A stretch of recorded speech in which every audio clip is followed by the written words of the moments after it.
पिछले सीजन में हमें पता चला था कि इस दुनिया में कुछ पोर्टल्स यानी गेट्स खुलते हैं जिनके अंदर डंजन होते हैं। इन डंजन्स में कुछ जादुई मॉन्स्टर्स रहते हैं जिन्हें मारने वाले इंसानों को हंटर्स कहा जाता है। जिन्वू ई रैंक का हंटर था और इतना कमजोर था कि उसे दुनिया का सबसे कमजोर हंटर कहकर चिढ़ाया भी जाता था। वो ये काम पैसे कमाने के लिए कर रहा था ताकि अपनी मदर के हॉस्पिटल बिल्स और अपनी सिस्टर की स्कूल फीस भर सके। एक दिन एक डबल डंजन में ऑलमोस्ट मरने के बाद उसे एक सिस्टम मिलता है। ये सिस्टम किसी वीडियो गेम की तरह जिन्वू को मिशंस देता है जिन्हें पूरा करने पर जिन्वू अपनी पावर्स को लेवल अप कर सकता है। इस तरह जिन्वू काफी ज्यादा स्ट्रॉन्ग होता जाता है। उसे एक शैडो सोल्जर्स की आर्मी भी मिल जाती है जिन्हें वो जब चाहे बुला सकता है। ये मिशन पूरा करने से जिन्वू काफी थक गया था, लेकिन उसे अपनी सिस्टर जिना का कॉल आता है जो उसे याद दिलाती है कि आज उसे जिना के स्कूल में पेरेंट्स टीचर मीटिंग के लिए आना है। जिन्वू अब जल्दी से स्कूल पहुंच जाता है और उसे देख जिना हैरान हो जाती है क्योंकि वो पहले से काफी अलग लग रहा था। उसने नए कपड़े पहने थे और स्टाइलिश हेयर कट भी करवाया था। स्कूल की लड़कियां जिन्वू को देख उस पे लट्टू होने लगती हैं और इस बात पे जिना जिन्वू को चिढ़ाती भी है। मीटिंग के दौरान जिना की टीचर उसकी तारीफ करती है क्योंकि वो बहुत होशियार स्टूडेंट है। इसके बाद टीचर पूछती है कि अगर जिना को भी अवेकनिंग होती है तो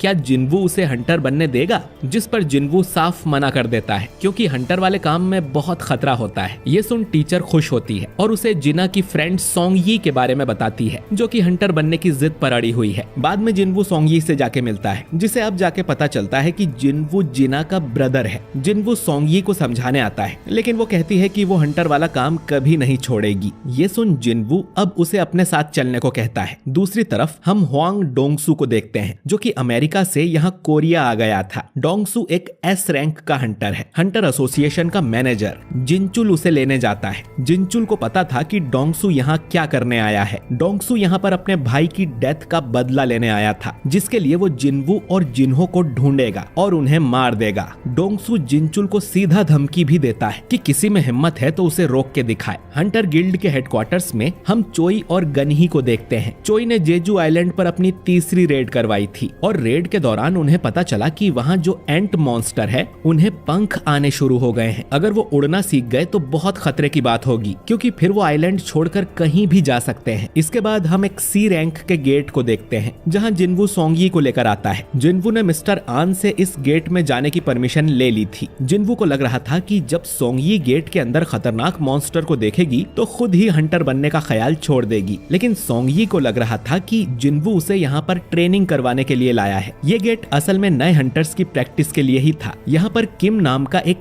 ए रैंक हंटर भी था जो कि एक टैंक है और इस टीम का लीडर है। वो जिन्वू और सोंगयी जैसे छोटी रैंक वालों को देखकर गुस्सा करता है और सोचता है कि मिशन में ये दोनों बोझ की तरह होंगे। खैर, इस पूरी टीम में टोटल 10 हंटर्स थे, एक ए रैंक का, 5 बी रैंक के, 2 सी रैंक के और जिन्वू और सोंगयी जो कि ई रैंक के हैं। जिन्वू सोचता है कि वो तो सोंगयी को इस डंजन में ले जाकर डराना चाहता था कि हंटर की लाइफ कितनी खतरे वाली होती है, पर इतनी अच्छी टीम देख उसे लगता है कि इन्हें कोई परेशानी नहीं होगी। अब ह्यून जिन्वू से आकर कहता है कि अंदर वो लड़ाई ना करे ताकि नए बच्चों को कुछ सीखने को मिले। ह्यून जानता है कि जिन्वू कितना ज्यादा स्ट्रॉन्ग है। इसके बाद ये टीम गेट के अंदर जाने लगती है। अंदर जाते ही जिन्वू को कुछ अजीब लगने लगता है और तभी ये गेट ट्रांसफॉर्म होकर रेड गेट बन जाता है। ये देख जिन्वू तुरंत ही सोंगयी को पकड़ता है और गेट से बाहर निकलने की कोशिश करता है, लेकिन ये गेट सील हो रहा था। जिन्वू चिल्लाकर आन से कहता है कि प्राइमरी स्ट्राइक टीम को तुरंत इन्फॉर्म करे, जिसके बाद ये रेड गेट सील हो जाता है। आन तुरंत ही गिल्ड मास्टर बीक यूनहो को कॉल करता है और उसे बताता है कि एक सी रैंक का गेट रेड गेट में ट्रांसफॉर्म हो गया है। जो सुन बीक तुरंत वहां आने के लिए निकल पड़ता है। इधर जिन्वू और बाकी टीम एक बर्फीली जगह पर पहुंच गई थी। सोंगयी पूछती है कि रेड गेट और नॉर्मल गेट में क्या फर्क होता है। जिन्वू बताता है कि रेड गेट ज्यादा खतरनाक होते हैं। एक बार उनमें एंटर करने के बाद ना कोई बाहर जा सकता है और ना कोई अंदर आ सकता है। ये लोग अब इस जगह से तब तक बाहर नहीं निकल सकते हैं जब तक ये यहाँ के बॉस को मार नहीं देते हैं और यहाँ के मॉन्स्टर्स भी ज्यादा खतरनाक होंगे। अचानक ही इनकी तरफ 2 एरो उड़कर आते हैं। एक एरो से एक आदमी तुरंत ही मर जाता है। दूसरा एरो सोंगयी को मारने के लिए था, लेकिन जिन्वू उसे अपने हाथ से ही पकड़ लेता है और सोंगयी को बचा लेता है। ये चीज पार्क हीजिन नोटिस करती है कि जिन्वू की स्पीड कितनी तेज है। इसके बाद ये पेड़ों पर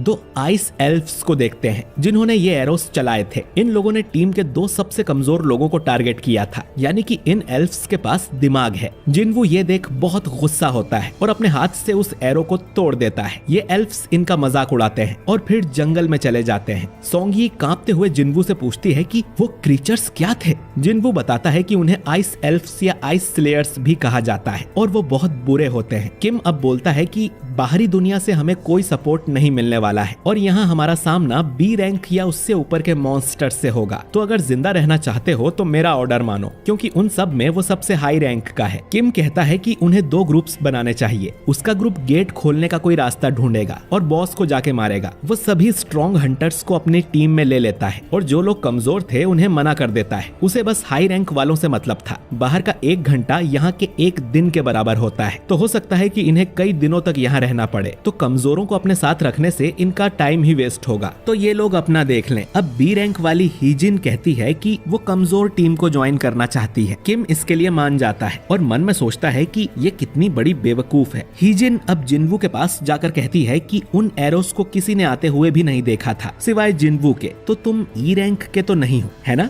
जिन्वू कुछ नहीं बोलता और हीजिन मन में सोचती है कि ये जरूर ए या उससे ऊपर की रैंक का होगा। किम अब अपनी टीम को लेकर चला जाता है और जिन्वू अपनी टीम के साथ दूसरी तरफ जाने लगता है। किम की टीम पेड़ों पर बने पंजों के निशान देखती है जो कि किसी भालू के पंजे थे। किम सोचता है कि जिन्वू की टीम तो जरूर जल्दी मर जाएगी। फिर उसे याद आता है कि वो तो सिर्फ ई रैंक का है, फिर भी वो उनका लीडर लग रहा था। तभी जंगल में से 3 भालू निकल कर आते हैं और इन पे अटैक कर देते हैं, पर किम आराम से एक भालू को मार देता है और बाकियों से भी लड़ने लगता है। दूसरी तरफ जिन्वू की टीम भी भालू के पंजे नोटिस करती है। हीजिन कहती है कि ये इलाका भालुओं का है, हमें यहाँ से वापस चलना चाहिए, लेकिन जिन्वू कहता है कि हमें इसी इलाके में रहना चाहिए। अगर ये भालू का इलाका है तो यहाँ वो आइस एल्फ्स नहीं होंगे जो कि इंटेलिजेंट हैं, तो उनसे लड़ने से तो अच्छा है हम भालू से लड़ लें। भालू से ज्यादा खतरा तो जिन्वू को ठंड से लग रहा था। वो अपनी इन्वेंट्री में हाथ डाल के उसमें से 4 कोट्स निकाल लेता है ताकि इन्हें ठंड न लगे। सब लोग पूछने लगते हैं कि उसने ये जादू कैसे किया। सोंगी भी पूछती है कि आखिर तुम हो कौन। जिन्वू सोंगी से कहता है कि उसकी वजह से वो इस झमेले में पड़ गई है, तो उसे सुरक्षित रखना जिन्वू की जिम्मेदारी है। बदले में उन सबको अपना मुंह बंद रखना है, कोई उससे किसी तरह का सवाल नहीं करेगा। तभी एक आइस बियर इनकी तरफ आता है जिससे लड़ने को जिन्वू तैयार था। इधर बीक भी गेट के पास आ गया था। आन उसे बताता है कि टीम के साथ ई रैंक का जिन्वू भी अंदर गया है और शायद उसे री अवेकनिंग हुई है क्योंकि वो पहले से कहीं ज्यादा पावरफुल हो गया है। ये सुन बीक चौंक जाता है। तभी डोंगसू भी यहाँ पहुँच जाता है। वो यहाँ जिन्वू को मारने आया था, लेकिन जिन्वू तो अब रेड गेट के अंदर फंस गया है जिसे डोंगसू भी नहीं तोड़ सकता। जिनचुल मन में कहता है कि तुम किस्मत वाले हो जिन्वू, जो डोंगसू के हाथों से बच गए। इधर जिन्वू ने अकेले ही कई सारे आइस बियर्स को मार दिया था और फिर उन्हीं को पकाकर उसकी टीम खाने लगती है। इन्हें अब उतना खतरा भी नहीं है क्योंकि इलाके के लगभग सारे भालू जिन्वू मार चुका था। हो सकता है कि गुफाओं में कुछ भालू बचे हों। खैर,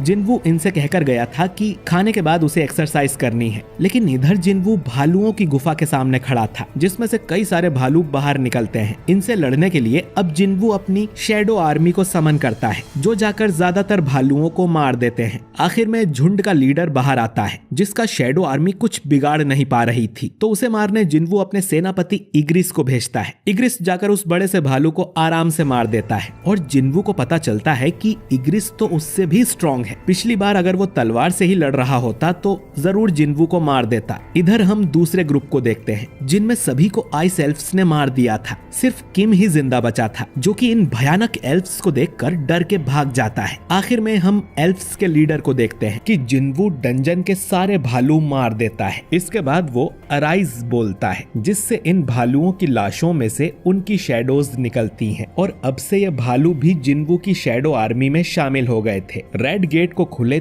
3 घंटे हो चुके हैं, यानी कि अंदर के लोगों के लिए 3 दिन बीत गए होंगे। डोंगसू कहता है कि वो जिन्वू तो अब तक मर गया होगा, वो फालतू में इतनी दूर आया। फिर वो पूछता है कि जिन्वू तो व्हाइट टाइगर गिल्ड का मेंबर नहीं है ना, तो फिर वो टीम के साथ अंदर कैसे गया? गया। मैनेजर आन बोलता है कि जिनवू मेरी पहचान का है, वो सी रैंक रेड को देखना चाहता था, इसीलिए मैंने उसे अंदर जाने दिया। ये सुनकर डोंगसू आन का गला पकड़कर उसे उठा देता है। वो समझ गया था कि आन झूठ बोल रहा है। आन हमेशा ही अच्छे हंटर्स को ढूंढ कर लाता है, तो इस ई रैंक वाले जिनवू में ऐसा क्या खास है। बेक अब डोंगसू का हाथ पकड़ लेता है और उसे कहता है कि आन को जाने दो। दोनों में अब बहस होने लगती है और दोनों ही एस रैंक के हंटर्स हैं। अगर इन दोनों में लड़ाई हुई तो तबाही मच जाएगी। खैर, वो दोनों अब एक दूसरे को गुस्से में पंच मारते हैं, जिससे बड़ा धमाका होता है। लेकिन जिनचुल इनके बीच आकर इनके हाथ पकड़ लेता है। जिनचुल को देख दोनों ने अपनी ताकत रोक ली थी, वरना उनके पंच से जिनचुल के दोनों हाथ डिस्ट्रॉय हो जाते। जिनचुल अब डोंगसू को बताता है कि वो 2 महीने पहले जिनवू को चेक करने गया था। वो तब भी ई रैंक था और अब भी ई रैंक ही होगा, तो वो डोंगसू के भाई को कैसे मार सकता है। अब डोंगसू बोलता है कि मतलब असली कातिल वो यूजिन कंस्ट्रक्शन वाला जिनहो होगा। जिनचुल पूछता है कि फिर तुम जिनवू को मारने क्यों आए हो, जिस पर डोंगसू कहता है कि उसे तो बस एक बहाना चाहिए था किसी को मारने के लिए। तभी डोंगसू को एक मैसेज आता है, जिसे पढ़ने के बाद वो वापस अमेरिका जाने लगता है। मैनेजर आन मन में सोचता है कि इनमें से किसी को नहीं पता कि जिनवू कितना पावरफुल है, वो जरूर इस गेट से जिंदा वापस आएगा। दूसरी तरफ हम किम को देखते हैं, जो कि उन आइस एल्फ्स से अपनी जान बचा के भाग रहा था। उसे बहुत ठंड भी लग रही थी। तभी वो अपने सामने उन भालुओं की लाश देखता है और सोचता है कि ये काम उस कमजोर टीम का तो हो ही नहीं सकता, जरूर आइस एल्फ्स ने इन्हें मारा होगा। ये सोचकर वो डर के मारे फिर से भागने लगता है। चलते हुए उसे जिनवू की टीम दिखाई देती है। वो देखता है कि ये लोग तो मजे से पिकनिक मना रहे थे। वो सोचता है कि ये लोग अब तक जिंदा कैसे बच गए और इनके पास गर्म कपड़े, कंबल और टेंट कहां से आ गया। ये देख अब किम को बहुत गुस्सा आता है। वो चिल्लाते हुए इनसे कहता है कि तुम्हारे पास ये कहां से आया? अगर ये सामान मेरी टीम के पास होता तो वो लोग भी जिंदा बच जाते। बताओ ये सामान किसने छुपा के रखा था? अब किम को समझ आया कि हीजिन उसकी टीम छोड़कर इस कमजोर टीम में क्यों चली गई थी। वो अब अपनी तलवार निकालकर इन तीनों को मारने इनकी तरफ आता है, जबकि वो जानता था कि इन सब के पीछे जरूर उस जिनवू का हाथ है। अब किम इनका कुछ कर पाता उससे पहले ही जिनवू यहाँ आ जाता है और उसके सिर पे एक टपली मारता है, जिससे किम लुढ़कता हुआ बहुत दूर जाके गिरता है। जिनवू अब कहता है कि सामने आओ। तुम्हारा ऑरा इतना स्ट्रॉन्ग है कि गायब होने के बाद भी वो उन्हें नोटिस कर पा रहा है। असल में आइस एल्फ्स का लीडर अपनी सेना के साथ यहाँ आ गया था, जिसका नाम बारका है। ये जिनवू से बातें करने लगता है और जिनवू भी उसकी बात का जवाब देता है। लेकिन अजीब बात ये थी कि ये एल्फ्स कोई और ही भाषा बोल रहे थे और इनकी बातें सिर्फ जिनवू ही समझ पा रहा था। जिनवू भी सोचता है कि शायद सिस्टम की वजह से वो इनकी लैंग्वेज समझ पा रहा है। बारका अब कहता है कि मेरे दोस्त से मिलो, जिसने तुम लोगों पर तीर चलाए थे। इसने बताया कि इंसानों के बीच एक बहुत स्ट्रॉन्ग आदमी मौजूद है और वो जिनवू से फाइट करना चाहता है। बारका की बात खत्म भी नहीं हुई थी कि उससे पहले ही जिनवू उस एल्फ की गर्दन उड़ा देता है, जो देख बारका भी समझ जाता है कि जिनवू में जरूर कोई बात है। जिनवू बारका पर भी अटैक करता है, लेकिन वो उसके अटैक से बच जाता है। बारका अब रिवील करता है कि उन सभी मैजिक बीस्ट्स के अंदर एक आवाज होती है जो उन्हें इंसानों को मारने का बोलती है, लेकिन ये आवाज जिनवू को मारने का नहीं बोल रही थी। तो उसे लग रहा था कि जिनवू कोई इंसान नहीं है। जिनवू अब सोचता है कि उसका सिस्टम भी तो उसे ऐसे ही ऑर्डर्स देता है। शायद जिनवू सिस्टम का एक प्लेयर है, इसीलिए ये लोग उसे इंसान नहीं समझ रहे। बारका अब जिनवू से कहता है कि हमें समझौता करना चाहिए। तुम्हारे पीछे छुपे इंसान हमें दे दो और हम तुम्हें जाने देंगे। जिनवू पूछता है कि आखिर तुम लोग हो कौन और इंसानों को क्यों मारना चाहते हो? बारका बताने लगता है कि आखिर वो कौन है, लेकिन अचानक ही उसमें कुछ ग्लिच होता है और वो फिर से अपनी लाइन रिपीट करता है कि इंसानों को हमें सौंप दो। जिनवू भी ये ग्लिच नोटिस कर लेता है और सोचता है कि आखिर वो क्या था। खैर, जिनवू अब बारका के ऑफर को साफ मना कर देता है, जिस पर बारका कहता है कि मेरी सेना में ज्यादा लोग हैं। ये सुन जिनवू भी अपनी शैडो आर्मी को समन करता है, जिसमें अब वो आइस बियर भी थे। बाकी लोग ये देख चौंक जाते हैं कि जिनवू के पास ऐसी आर्मी है। इसके बाद जिनवू और बारका की सेना में युद्ध होने लगता है। हीजिन बाकी लोगों को लेकर जंगल की तरफ जाने लगती है, क्योंकि इस लड़ाई में उनका कोई काम नहीं है। 3 एल्फ्स उन पर तीर मारने की कोशिश करते हैं, लेकिन जिनवू उस तीर को हवा में ही पकड़कर उससे उन तीनों एल्फ्स को मार देता है। जिनवू सोचता है कि उसकी सेना तो कुछ टाइम तक टिक जाएगी, लेकिन एल्फ्स का बॉस बारका बहुत स्ट्रॉन्ग स्ट्रॉन्ग है, जिन्वू से भी ज्यादा स्ट्रॉन्ग। इग्रिस के साथ मिलकर भी बारका को हराना आसान नहीं होगा, उसे एक और पावरफुल सोल्जर चाहिए। जिन्वू और बारका अब लड़ाई करते हैं, लेकिन जिन्वू उसका कुछ नहीं बिगाड़ पाता। तभी जिन्वू की शैडो आर्मी में जो 3 जादूगर थे वो बारका के ऊपर बड़ा सा धमाका कर देते हैं, पर उससे बारका को कुछ नहीं होता। इधर किम को भी होश आ जाता है और जिन्वू को सामने देख वो उसे मारने के लिए उसकी तरफ दौड़ने लगता है। जिन्वू अब इग्रिस को बुलाकर उससे किम को मरवा देता है और फिर अराइज कहकर किम की लाश में से उसकी शैडो बाहर निकाल लेता है, जो कि बहुत खतरनाक लग रहा था। और ये भी अब जिन्वू की सेना का सिपाही बन गया है। जिन्वू कहता है कि अब से तुम्हारा नाम आयरन होगा। बारका अब आयरन पर हमला करता है और देखता है कि आयरन दिमाग से पैदल है, लेकिन उसमें ताकत बहुत है। इधर सोंगयी हीजिन से पूछती है कि क्या सारे डंजन्स में इसी तरह युद्ध होते हैं? हीजिन कहती है कि बिल्कुल नहीं, वो तो पहली बार ऐसी लड़ाई देख रही है। खैर, इधर जिन्वू, आयरन और इग्रिस तीनों मिलकर बारका से लड़ने लगते हैं। बारका तीनों को ही अच्छी फाइट दे रहा था। जिन्वू उसके अंदर एक चाकू घुसा देता है, लेकिन बारका को ज्यादा चोट नहीं आती और वो कहता है कि मुझे हल्के में समझना बंद करो। जिन्वू कहता है कि तुम सच में काफी स्ट्रॉन्ग हो, लेकिन तुम्हारी सेना कहाँ गई? बारका देखता है कि उसकी पूरी सेना को जिन्वू की शैडो आर्मी ने मार दिया था। बारका अब गुस्से में जिन्वू की तरफ आता है। जिन्वू अपना डैगर उसकी तरफ फेंकता है और फिर अपनी टेलीकिनेसिस की पावर से बारका को पीछे से मारने की सोचता है, लेकिन बारका अपना चाकू सामने कर देता है, जिससे वो टूट जाता है। इसके बाद आयरन बारका को पीछे से पकड़ लेता है और जादूगर फिर से उस पर बड़ा धमाका करते हैं, लेकिन बारका को कुछ नहीं होता। वो आयरन के टुकड़े कर देता है और कहता है कि मैं तुम सबको मार डालूंगा। लेकिन तभी जिन्वू स्टेल्थ का यूज कर उसके पास आ गया था। वो उसके अंदर अपना चाकू घुसा देता है। इसके बाद वो आयरन को फिर से समन करता है और आयरन अपना बड़ा सा हथौड़ा बारका के मुंह पर मार देता है, जिससे आखिरकार बारका का अंत हो जाता है। जिन्वू देखता है कि आयरन मारने के बाद भी बारका को हथौड़े से पीट रहा था, तो वो उसे रुकने को बोलता है और कहता है कि थोड़ा तमीज से रहा करो। इतना कहकर जिन्वू और इग्रिस भी उससे मुंह मोड़कर चले जाते हैं। फिर वो जादूगरों की तरफ देखता है, जो डर के मारे उसके लिए चीयर करने लगते हैं। जिन्वू के साथ ही चैन की सांस लेते हैं और क्योंकि जिन्वू ने डंजन के बॉस को मार दिया था, तो इनके लिए बाहर जाने का गेट भी खुल जाता है, जो देख सभी खुश हो जाते हैं। जिन्वू सोचता है कि जाने से पहले उसे बारका को भी अपनी शैडो आर्मी में शामिल कर लेना चाहिए। इधर आन कहता है कि अब तक तो गेट के अंदर 1 हफ्ता बीत गया होगा। वो प्रेसिडेंट बेक से घर जाके आराम करने को कहता है, लेकिन बेक कहता है कि उनकी गिल्ड के मेंबर्स अंदर फंसे हुए हैं, तो वो यहाँ से नहीं जाएगा। तभी ये रेड गेट बदल कर ब्लू हो जाता है और हंटर्स उसमें से बाहर आने लगते हैं और बेक ये देखकर हैरान हो जाता है। ए रैंक का किम जिंदा नहीं बचा, बल्कि जितने भी लो रैंक के हंटर्स थे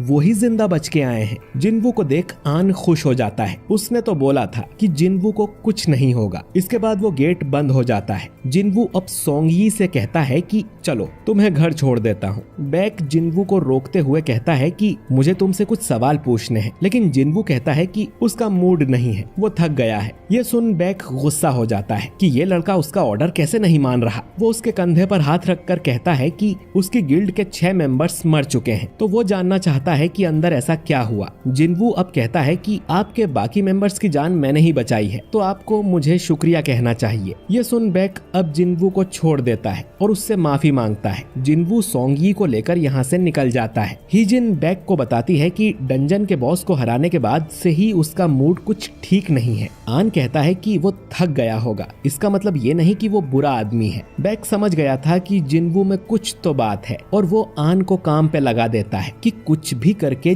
जिन्वू को हमारी गिल्ड में भर्ती करो। इधर जिन्वू सोंगयी को उसके घर छोड़ देता है। सोंगयी जिन्वू को आज के लिए शुक्रिया करती है और कहती है कि अगली बार किसी डंजन में जाना हो तो वो तैयार है। जिन्वू का मूड इसीलिए खराब था क्योंकि वो बारका को अपनी शैडो आर्मी में शामिल नहीं कर पाया है। जिन्वू अभी उस लेवल पर नहीं है। कम से कम उसे बारका का हथियार तो मिल गया और एक नया सोल्जर भी, लेकिन उसके लिए उसे किम को मारना पड़ा। और ये तीसरी बार है जब जिन्वू ने किसी इंसान को मारा था। अगली सुबह जिन्हो जिन्वू को लेने आ जाता है। वो रास्ते में से सोंगी को भी उठा लेते हैं, जो कि अच्छे से तैयार होके आई थी। साफ पता चल रहा था कि सोंगी जिन्वू को लाइक करने लगी है। वो जिन्वू से कहती है कि कल रात तो उसे नींद ही नहीं आई। जिन्वू ने उसे इतनी लेट जो छोड़ा था। उनके बीच ये बातें सुन जिन्हो सोचता है कि कहीं इनका कोई चक्कर तो नहीं चल रहा। वो जिन्वू को याद दिलाता है कि बॉस, आपको पता है ना कि सोंगी अंडर एज है। जिस पर जिन्वू कहता है कि हाँ तो। अब ये सुन जिन्हो चुपचाप गाड़ी चलाने लगता है। दोस्तों, जैसा हम जानते हैं कि जिन्हो खुद ही गिल्ड खोलना चाहता है, लेकिन उसके लिए पहले उसे 19 डंजन रेड कंप्लीट करनी होगी, जिसमें जिन्वू उसकी मदद कर रहा है। खैर, हम जिन्वू और जिन्हो को एक डंजन के अंदर देखते हैं, जहां जिन्वू अपनी शैडो आर्मी से ही इस डंजन के सारे मॉन्स्टर्स मरवा देता है। जिन्हो ने पहली बार ये शैडो आर्मी देखी थी और वो जिन्वू से पूछता है कि ये क्या है। जिन्वू कहता है कि बता पाना थोड़ा मुश्किल है, ऐसा समझ लो कि ये मेरी स्किल का एक हिस्सा है। इसके बाद जिन्वू शैडो आर्मी को माना स्टोन कलेक्ट करने के काम पर भी लगा देता है, जो देख जिन्हो निराश हो जाता है, क्योंकि एक यही काम तो उसके पास बचा था और अब वो भी उसे करने को नहीं मिल रहा। खैर, इनकी डील के मुताबिक इन्होंने पूरी 19 डंजन रेड कंप्लीट कर ली थी और सेलिब्रेट करने ये एक रेस्टोरेंट में जाते हैं। अब जिन्हो को बस रिटन एग्जाम में पास होना है और फिर उसे गिल्ड मास्टर का लाइसेंस मिल जाएगा। वो जिन्वू से पूछता है कि अब वो क्या करेगा। जिन्वू कहता है कि कुछ दिनों के लिए उसे बाहर जाना है। जिन्हो को अब थोड़ी चढ़ गई थी। वो बोलता है कि उसका एक बड़ा भाई है, लेकिन उनकी आपस में बिल्कुल नहीं बनती। वहीं दूसरी तरफ जिन्वू ने न सिर्फ उसकी जान बचाई बल्कि उसकी मदद भी की, तो वो सोचता है कि काश जिन्वू उसका बड़ा भाई होता। ये सुन अब जिन्वू बोलता है कि ठीक है, आज से तुम मेरे छोटे भाई हुए, जो सुन जिन्हो बहुत खुश होता है। दूसरी तरफ अमेरिका में हम एक डंजन को देखते हैं, जिसमें एक हंटर अपनी जान बचा के भाग रहा था, क्योंकि इस डंजन में उन्हें कोई मॉन्स्टर नहीं बल्कि एक हट्टा कट्टा इंसान मिला था। ये आदमी बोलता है कि डरो मत, मैं इंसान हूँ, मुझे घर जाना है। इसके बाद इस आदमी को जेल में बंद कर दिया जाता है, क्योंकि इन्हें शक था कि ये कोई मॉन्स्टर है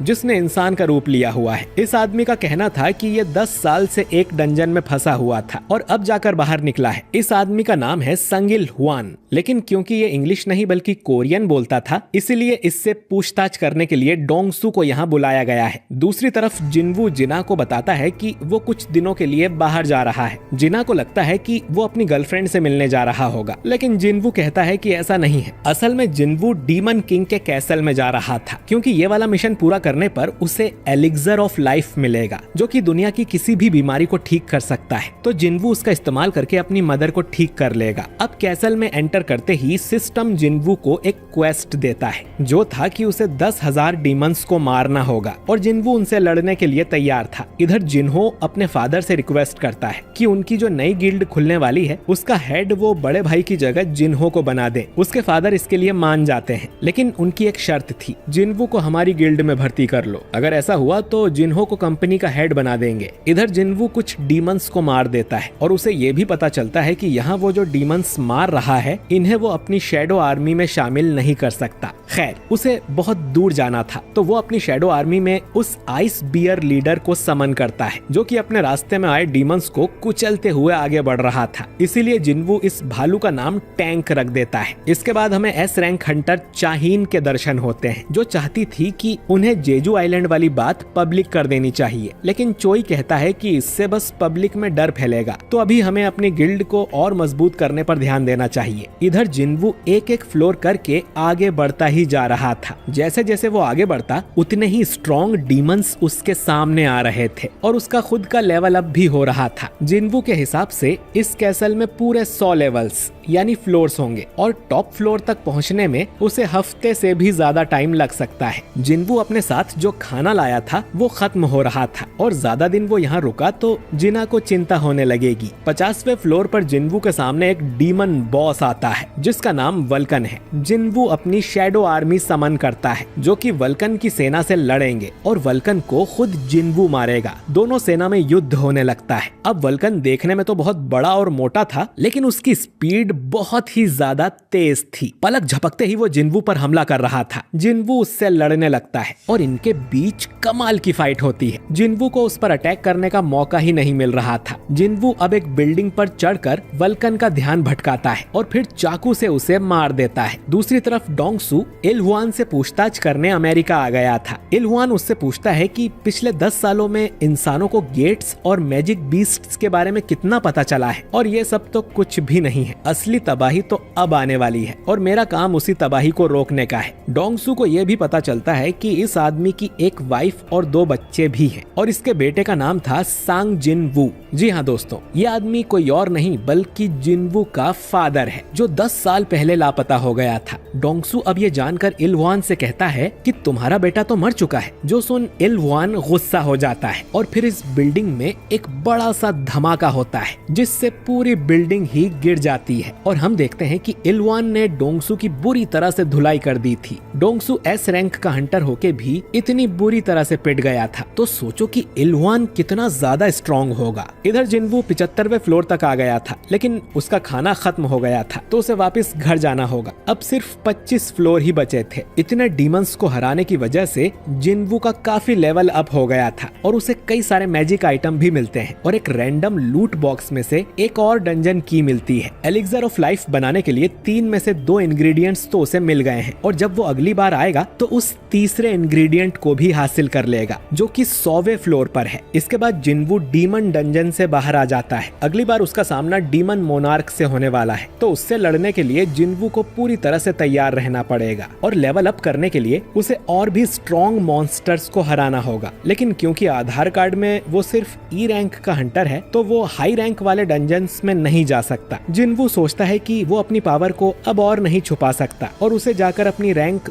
दोबारा चेक करवानी चाहिए जिससे उसकी रैंक बढ़ जाए और वो हाई रैंक वाली रेड्स में जा सके। अगले दिन हंटर एसोसिएशन में हम ह्यून को देखते हैं जो कि यहाँ से अच्छे हंटर्स को अपनी कंपनी में भर्ती करने आया था। जैसे अच्छे नंबर वालों को कॉलेज में ही प्लेसमेंट मिल जाती है, ठीक वैसे ही अच्छी रैंक वालों को गिल्ड वाले यहीं से भर्ती कर लेते हैं। तभी उसकी नजर जिन्वू पर जाती है और वो तुरंत बेक को कॉल करके बताता है कि जिन्वू यहाँ अपनी रैंक रीचेक करवाने आया है। जिन्वू अब एक कमरे में जाता है और अपनी मैजिक पावर मेजर करने के लिए एक मशीन पर हाथ रखता है, लेकिन वो मशीन बार बार एरर दिखा रही थी। अब एक सीनियर आके मशीन देखता है और बताता है कि जिन्वू की पावर इतनी ज्यादा है कि ये मशीन उसे मेजर ही नहीं कर पा रही है। इसका तो एक ही मतलब है कि जिन्वू एक एस रैंक है। उनके देश में अब तक सिर्फ 9 ही एस रैंक हंटर्स थे और जिन्वू अब 10वां एस रैंक बन चुका है। लॉबी में सब लोग ये जानकर हैरान हो जाते हैं कि जिन्वू की पावर मशीन नाप ही नहीं पाई और वो सीनियर जिन्वू से कहता है कि हमारी मशीन आपको मेजर ही नहीं कर पाई है, आप 3 दिन बाद फिर से आना, आपका एस रैंक वाला आधार कार्ड अपडेट कर दिया जाएगा। तभी हंटर्स गिल्ड का हेड चोई यहाँ आ जाता है जो फायर मैजिक का मास्टर है और एक एस रैंक हंटर है। ये जिन्वू का ऑरा देखते ही समझ जाता है कि वो कितना स्ट्रॉन्ग है। वो जिन्वू को नमस्ते बोलता है और पूछता है कि उसने कौन सी गिल्ड में जाने का फैसला किया है, क्या हम बैठकर बात कर सकते हैं। लेकिन जिन्वू ये बोलकर यहाँ से निकल जाता है कि छुट्टा नहीं है भाई, आगे बढ़ो। जो देख चोई को यकीन नहीं होता क्योंकि इस दुनिया में एस रैंक हंटर्स सेलिब्रिटी से कम नहीं होते और जिन्वू ने तो चोई को पूछा भी नहीं। तभी बेक भी भागते हुए यहाँ आता है और उसे देख चोई समझ जाता है कि ये भी जिन्वू को भर्ती करने आया है। जिन्वू अपनी मदर से मिलने हॉस्पिटल जाता है और प्रॉमिस करता है कि वो जल्द ही उन्हें ठीक कर देगा। बाहर निकलते ही उसे जिनचुल मिलता है जो बताता है कि हंटर एसोसिएशन के चेयरमैन गोगन ही उससे मिलना चाहते हैं। गन ही इस देश के पहले एस रैंक हंटर थे और 80 साल के होने के बाद भी वो जिन्वू जितने पावरफुल हैं। गन ही जिन्वू को एस रैंक मिलने पर बधाई देते हैं और जिन्वू को सीधा हंटर एसोसिएशन में जॉब ऑफर करते हैं। दोस्तों, जो 5 प्राइवेट गिल्ड्स हैं वो हंटर एसोसिएशन के अंडर ही आते हैं। मानो कि गिल्ड प्राइवेट कॉलेज है और एसोसिएशन सरकारी यूनिवर्सिटी। जिन्वू को सीधा सरकारी नौकरी मिली थी जिससे उसकी लाइफ सेट हो जाएगी और तगड़ा दहेज भी मिलेगा। लेकिन सरकारी नौकरी में ज्यादा काम करना होता नहीं है। जिन्वू तो लेवल अप करने के लिए हाई रैंक डंजन्स में जाना और मॉन्स्टर्स को मारना चाहता है, इसीलिए वो गन ही के ऑफर को मना कर देता है और गन ही उसके फैसले की इज्जत करते हुए उसे जाने देता है। इधर डोंगसू हॉस्पिटल में पड़ा हुआ था। उसका चीफ आकर पूछता है कि वो इलहुआन कोई मैजिक बीस्ट था क्या,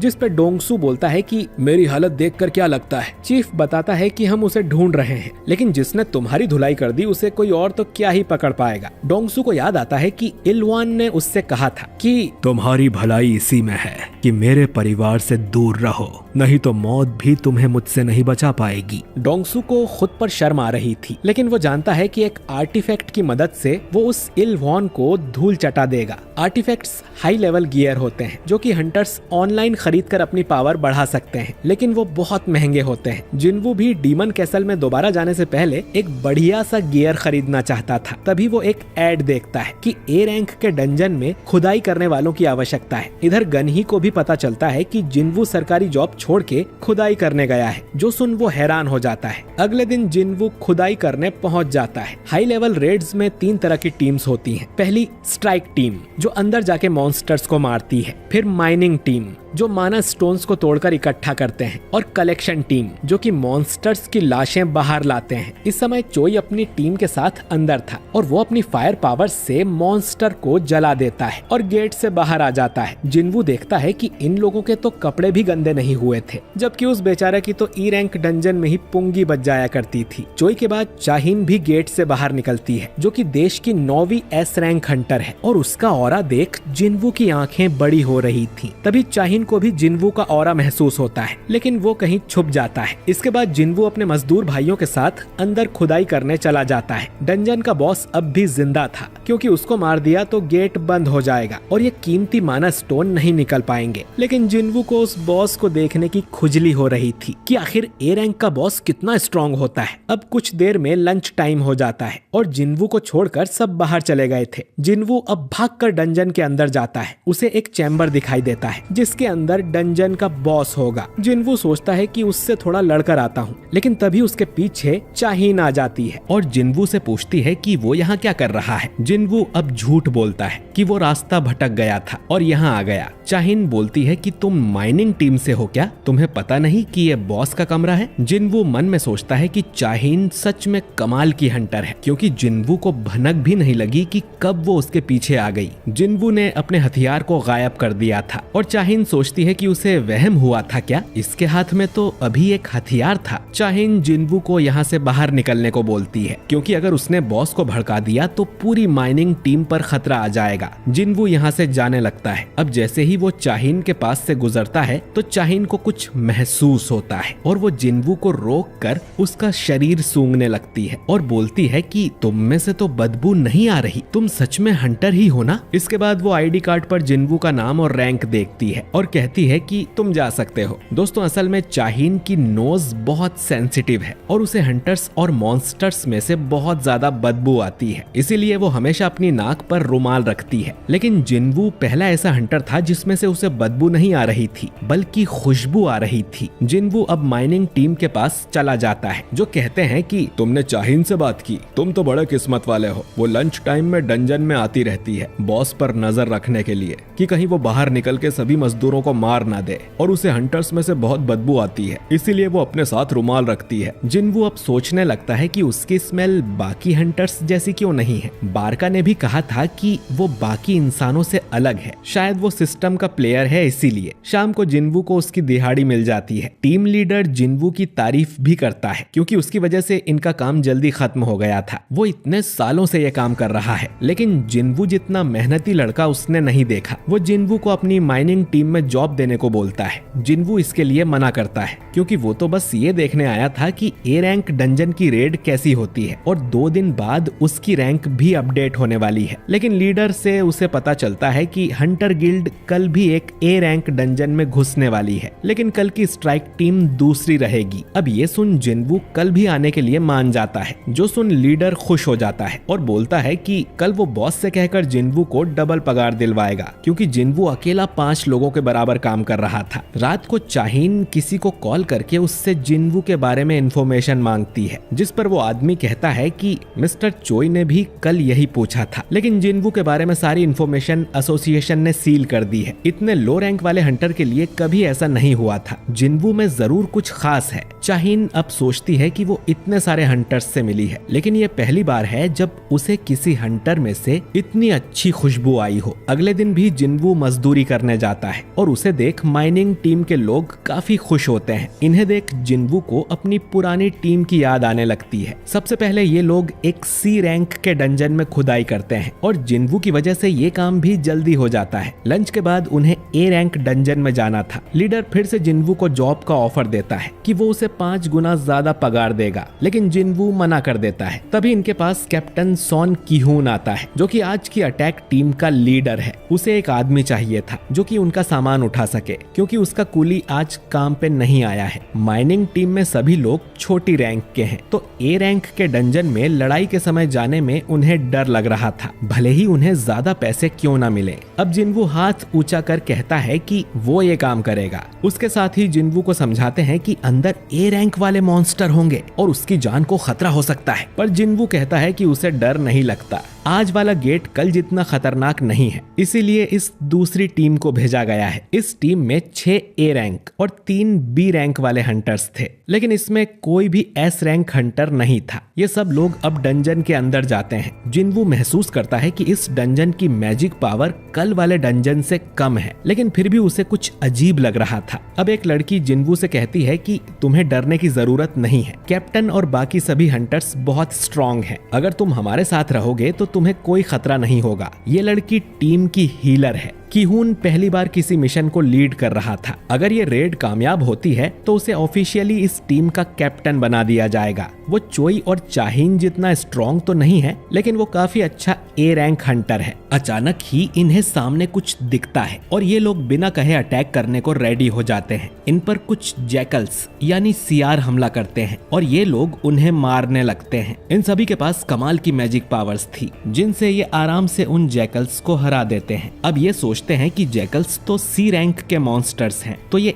ए रैंक के डंजन में क्या कर रहे हैं, क्योंकि यहाँ इनके शिकार लायक कुछ भी नहीं है, तो इन्हें तो मर जाना चाहिए था। जिन्वू को अब इनके गले पर पट्टा बंधा हुआ दिखता है, यानी कि इन्हें किसी ने पाला था। तभी इनके सामने कुछ मॉन्स्टर आते हैं जिनका नाम हाई ऑर्क्स है। इन्हें देख सब डर जाते हैं, क्योंकि ये इंटेलिजेंट मॉन्स्टर होते हैं। ये ऑर्क्स अब हंटर पे हमला करने लगते हैं और इनकी पावर बहुत ज्यादा थी। ये ऑर्क्स सीधा ही कमजोर हीलर्स को निशाना बनाते हैं। जादूगर उनसे लड़ते हैं, लेकिन उनके जादू का ऑर्क्स पर असर नहीं हो रहा था। एक लड़की अपने जादू से इन्हें बांधने की कोशिश करती है, लेकिन ये काफी स्ट्रॉन्ग थे तो आराम से छूट जाते हैं। एक जादूगर अपने फायर सोल्जर्स को समन करता है और उन्हें लड़ने को बोलता है। बाकी हंटर भी इन ऑर्क्स से लड़ने की कोशिश कर रहे थे, लेकिन वो इनके सामने कमजोर थे। ये लोग नंबर में भी ऑर्क्स के मुकाबले कम थे। ए रैंक को इनसे लड़ने में दिक्कत हो रही थी, तो बी रैंक तो इनके सामने टिकेंगे ही नहीं। एक ऑर्क अब एक बी रैंक वाले हंटर का हाथ काट देता है। ली नाम की हंटर अपने मैजिक से उस ऑर्क को पकड़ लेती है और हीलर उस हंटर के हाथ को वापस से ठीक कर देती है,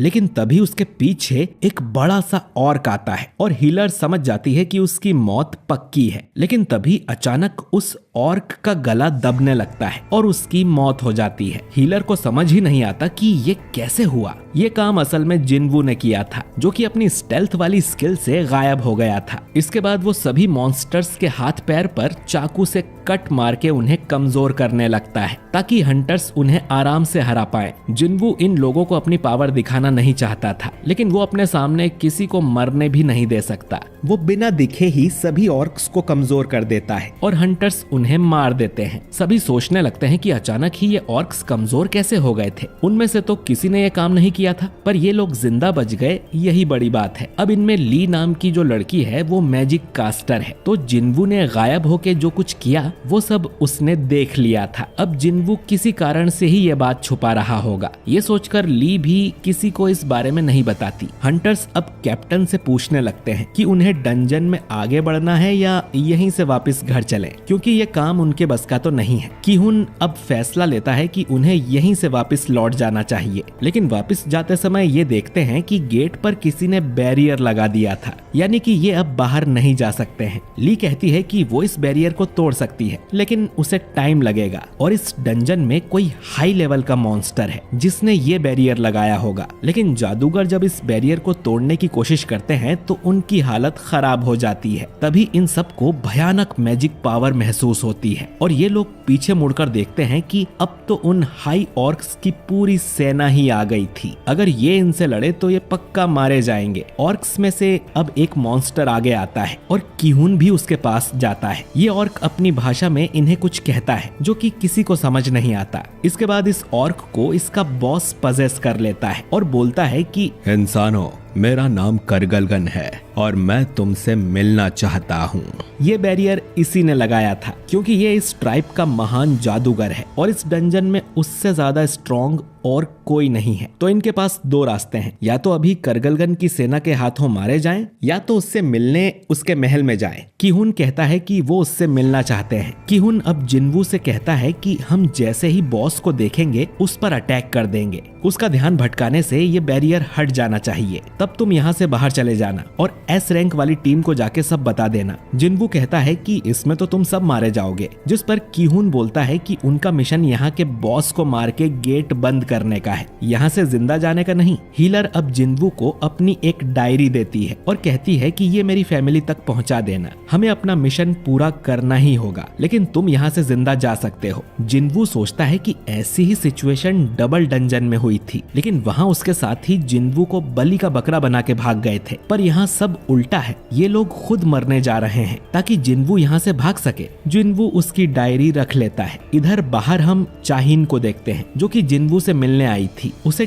टीम लीडर से पता चलता है कि जिन्वू तो अटैक टीम के साथ कूली बन के डंजन के अंदर गया है। खैर, इन सभी हंटर्स को करगलगन के महल में ले जाया जाता है जहाँ गद्दी पर बैठा करगलगन इनका स्वागत करता है। चाहिन अब सोचती है कि एक ई रैंक का हंटर कूली बन के ए रैंक के डंजन में गया है, उसे अपनी जान प्यारी नहीं है क्या? कल भी जिन्वू बॉस रूम के बाहर खड़ा हुआ था और उसके हाथ में हथियार भी था, उसके साथ जरूर कुछ गड़बड़ है। वो माइनिंग टीम के लीडर से कहती है कि मैं अंदर जा रही हूँ, लेकिन वो यहाँ खाली हाथ ही आ गई थी। तो वो माइनिंग टीम के लीडर से कोई हथियार मांगती है और वो अपनी खुदाई वाली गेती उसे पकड़ा देता है। चाहिन बोलती है कि इसके अलावा और कुछ नहीं है क्या, जैसे तलवार या भाला? लीडर बोलता है कि हम मजदूर हैं मैडम, हमारे पास ये सब कहाँ से आएगा, एक फावड़ा और है चाहिए हो तो। चाहिन कहती है कि रहने दो और खाली हाथ ही अंदर जाने लगती है, लेकिन फिर मुड़कर वापस आती है और लीडर से वो गेती ले लेती है कि ये खाली हाथ जाने से तो अच्छा है। इधर महल के अंदर ढेर सारे हाई ऑर्क्स थे, अगर ये डंजन से बाहर निकल गए तो आराम से पूरे शहर को तबाह कर देंगे। खासकर इनमें 4 ऐसे हाई ऑर्क्स थे जिनका ऑरा बाकियों से काफी अलग था। कीहून सोचता है कि हमें डंजन बॉस को हराकर इस गेट को बंद करना ही होगा। अब बॉस करगलगन कहता है कि तुम मुझसे डर गए क्या इंसान? ऐसा कहकर वो अपना मास्क हटाता है और फिर हंटर्स को उसमें से खतरनाक मैजिक पावर महसूस होती है। उसके मुकाबले तो ये हंटर्स 3rd क्लास जादूगर भी नहीं थे। कीहून पूछता है कि तुम हमें यहाँ पर क्यों लेकर आए हो, जिस पर करगलगन कहता है कि तुम सब बस एंटरटेनमेंट हो, मैं तुम सभी को एक एक करके तड़पा तड़पा के मारूंगा और खाऊंगा, जिससे मेरी सेना का भी टाइम पास होगा। कीहून सोचता है कि हम इनके लिए बस टाइम पास हैं। तभी बॉस की नजर जिन्वू पर जाती है और वो सोचता है कि इन इंसानों के बीच में ये कौन आ गया है। कीहून अब अपनी टीम से चिल्लाकर कहता है कि हमला करो, लेकिन उसकी टीम के लोग इतने डर गए थे कि कोई भी आगे नहीं आता। कीहून अकेला ही बॉस की तरफ भागता है, लेकिन बॉस के सामने एक शील्ड थी जिस पर कीहून खरोच भी नहीं मार पाता। इसके बाद बॉस ग्रेविटेशनल मैजिक का यूज करता है और कीहून को ऊपर उठाकर जमीन में घुसेड़ देता है और किसी रबर की बॉल की तरह उसे बार बार ऊपर नीचे पटकने लगता है। अब अचानक ही जिन्वू कीहून को कैच करता है और कहता है कि ये डंजन खाली करना आप हंटर्स का काम है, मैं इसमें दखल नहीं दे सकता, लेकिन अब पूरी टीम ही खतरे में है, तो क्या मैं इन सभी मॉन्स्टर्स को मार सकता हूँ? इतना कह के वो एक ऑर्क को अपने मैजिक से हवा में उड़ा देता है। कीहून बोलता है कि प्लीज इन्हें मार दो क्योंकि हमसे तो कुछ होगा नहीं। बॉस कहता है कि ज्यादा उड़ो मत, तुम इतने भी स्ट्रॉन्ग नहीं हो। जिन्वू बोलता है कि सही कहा, तुमसे ज्यादा स्ट्रॉन्ग बॉस का सामना अब तक मैंने नहीं किया है, हम दोनों में फर्क सिर्फ इतना है कि मैं तुम्हें हरा दूंगा। इतना कहकर जिन्वू अपनी शैडो आर्मी को समन कर लेता है, जो देख सब हैरान थे। इधर डंजन के बाहर जिनचुल भी आ जाता है। वो देखने आया था कि जिन्वू यहाँ पर मजदूरी क्यों कर रहा है, वो भी 2 दिनों तक। वो लीडर से पूछता है कि हंटर जिन्वू कहाँ पर है। अब ये सुन एक मजदूर कहता है कि मैं जानता था उस लड़के में कुछ गड़बड़ है, उसने मुझे इतने डरावने तरीके से देखा था जैसे कि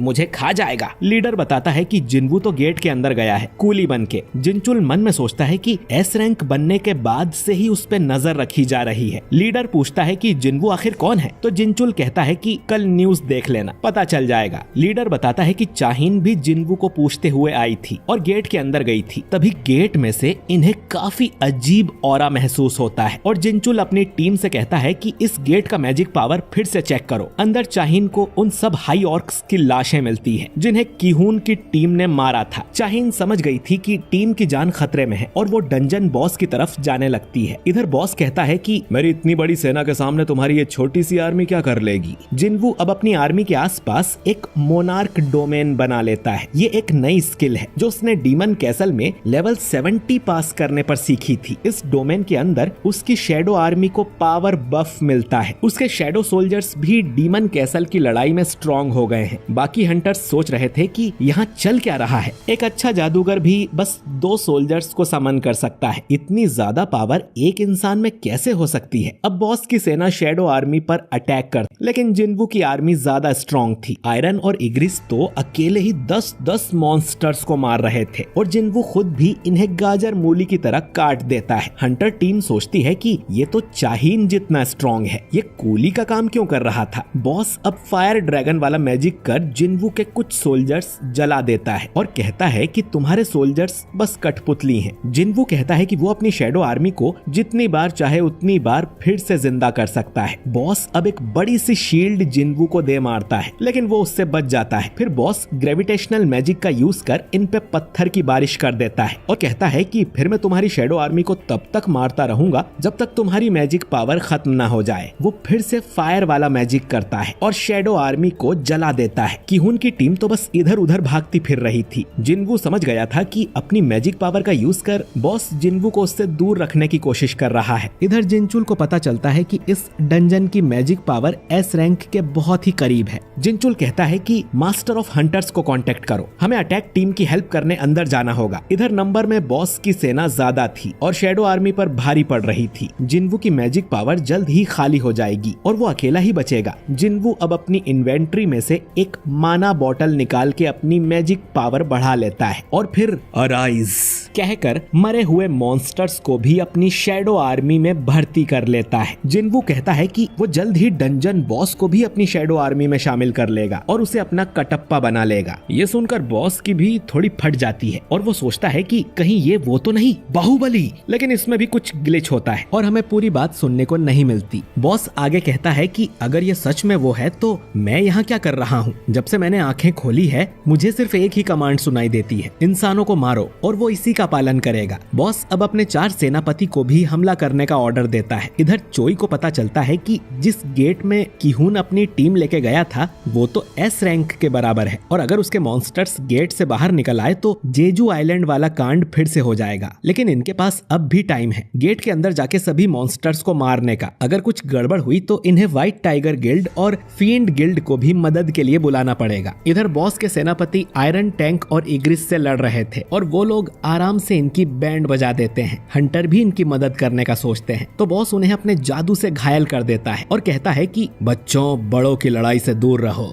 बॉस अब खुद लड़ने नीचे आता है और जिन्वू पर अपने जहर वाले जादू से अटैक करता है, लेकिन जहर और कर्स वाले जादू का जिन्वू पर कोई असर ही नहीं होता। वो अब अपने 2 जादूगरों को बुलाकर एक बड़ा सा आग का गोला बॉस की तरफ फेंकता है जो कि उसकी शील्ड को तोड़ता हुआ सीधा उसके मुंह पे जाके लगता है। चाहिन आके देखती है कि यहाँ ये चल क्या रहा है। हंटर्स की टीम तो किहून को हील करने में लगी हुई थी। बॉस अब अपने जादू से बहुत बड़ा हो जाता है और जिन्वू को कुचलने की कोशिश करता है, लेकिन जिन्वू तुरंत ही वहां से हट जाता है और बोलता है कि मुझे जायंट्स पसंद नहीं है। बॉस अपने आग वाले जादू से अटैक करता है जिसमें शैडो आर्मी के साथ अपनी सेना भी जला देता है, लेकिन जिन्वू को तो खरोच भी नहीं आती और वो अपना डैगर बॉस की आंख में घुसा देता है। बॉस एक जादूगर है तो अपनी सेना के बिना वो कमजोर है और एक लड़ाई वाला हंटर आराम से जादूगर को हरा सकता है। बॉस फिर से जिन्वू पर आग से हमला करता है पर जिन्वू बच जाता है। उसके डैगर वाले हमले से बॉस को ज्यादा चोट नहीं आई थी तो वो एक बड़ी किसी चेन से बॉस को बांध देता है और नीचे गिरा देता है। अब तक जिनचुल भी यहाँ आ चुका था। वो चाहिन से कहता है कि वो यहाँ अटैक टीम की मदद करने आया था, पर अब जिनवू को देख लगता है कि उन्हें आने की जरूरत ही नहीं थी। चाहिन समझ जाती है कि जिनवू जरूर कोई टॉप टियर फाइटर है जिसे जिनचुल भी जानता है। वो पूछती है कि आखिर ये हैंडसम नौजवान बाहुबली है कौन?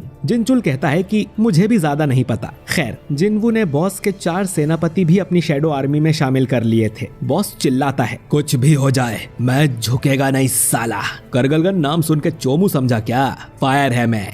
लेकिन फिर बॉस अपने ही सेनापति के हाथों मारा जाता है। खैर, अब जिनवू करगलगन की बॉडी पे हाथ रख के कहता है कि अराइज, और उसकी शैडो को भी अपनी आर्मी में शामिल कर लेता है। शैडो बनने के बाद करगलगन काफी विनम्र हो गया था। अब सिस्टम इसका नाम रखने को बोलता है, तो जिनवू इसके लंबे दांतों को देख इसका नाम रखता है टस्क बाबा। और सिस्टम ने टस्क को इलाइट नाइट रैंक दी हुई थी, जो कि जिनवू ने पहले कभी नहीं देखी। ए रैंक के डंजन बॉस की शैडो तो कमाल की है, और ढेर सारे हाई ऑर्क्स भी अब उसकी शैडो आर्मी का हिस्सा बन गए हैं, जिससे जिनवू और भी ज्यादा स्ट्रॉन्ग हो गया है। जिनचुल और बाकी लोग अब जिनवू के पास आते हैं, जिन्हें उसने नोटिस भी नहीं किया था। हंटर टीम उससे ढेर सारे सवाल करने लगती है, लेकिन जिनचुल कहता है कि जिनवू एसोसिएशन का टॉप सीक्रेट है, तो आज यहाँ जो कुछ भी हुआ हम इसके बारे में बाहर किसी को नहीं बताएंगे। जिनवू ने एस रैंक जितनी पावर दिखा के आप सबको बचाया है, तो उनसे बिना सवाल किए उन्हें यहाँ से जाने दो। किहुन कहता है कि तुम्हारी वजह से आज हम सब जिंदा हैं, और सभी उसका शुक्रिया करते हैं। जिनवू अब उस हीलर को उसकी डायरी वापस लौटा देता है, और फिर जिनचुल जिनवू को यहाँ से बाहर ले जाने लगता है। चाहिन से जादूगर पूछती है कि आप ये कुदाली लेके क्यों घूम रही हो, जिस पर चाहिन शर्मा जाती है कि अब उस बाहुबली को लगेगा कि मैं पागल हूँ। जादूगर पूछती है कि कौन बाहुबली, तो चाहिन बोलती है कि कुछ नहीं।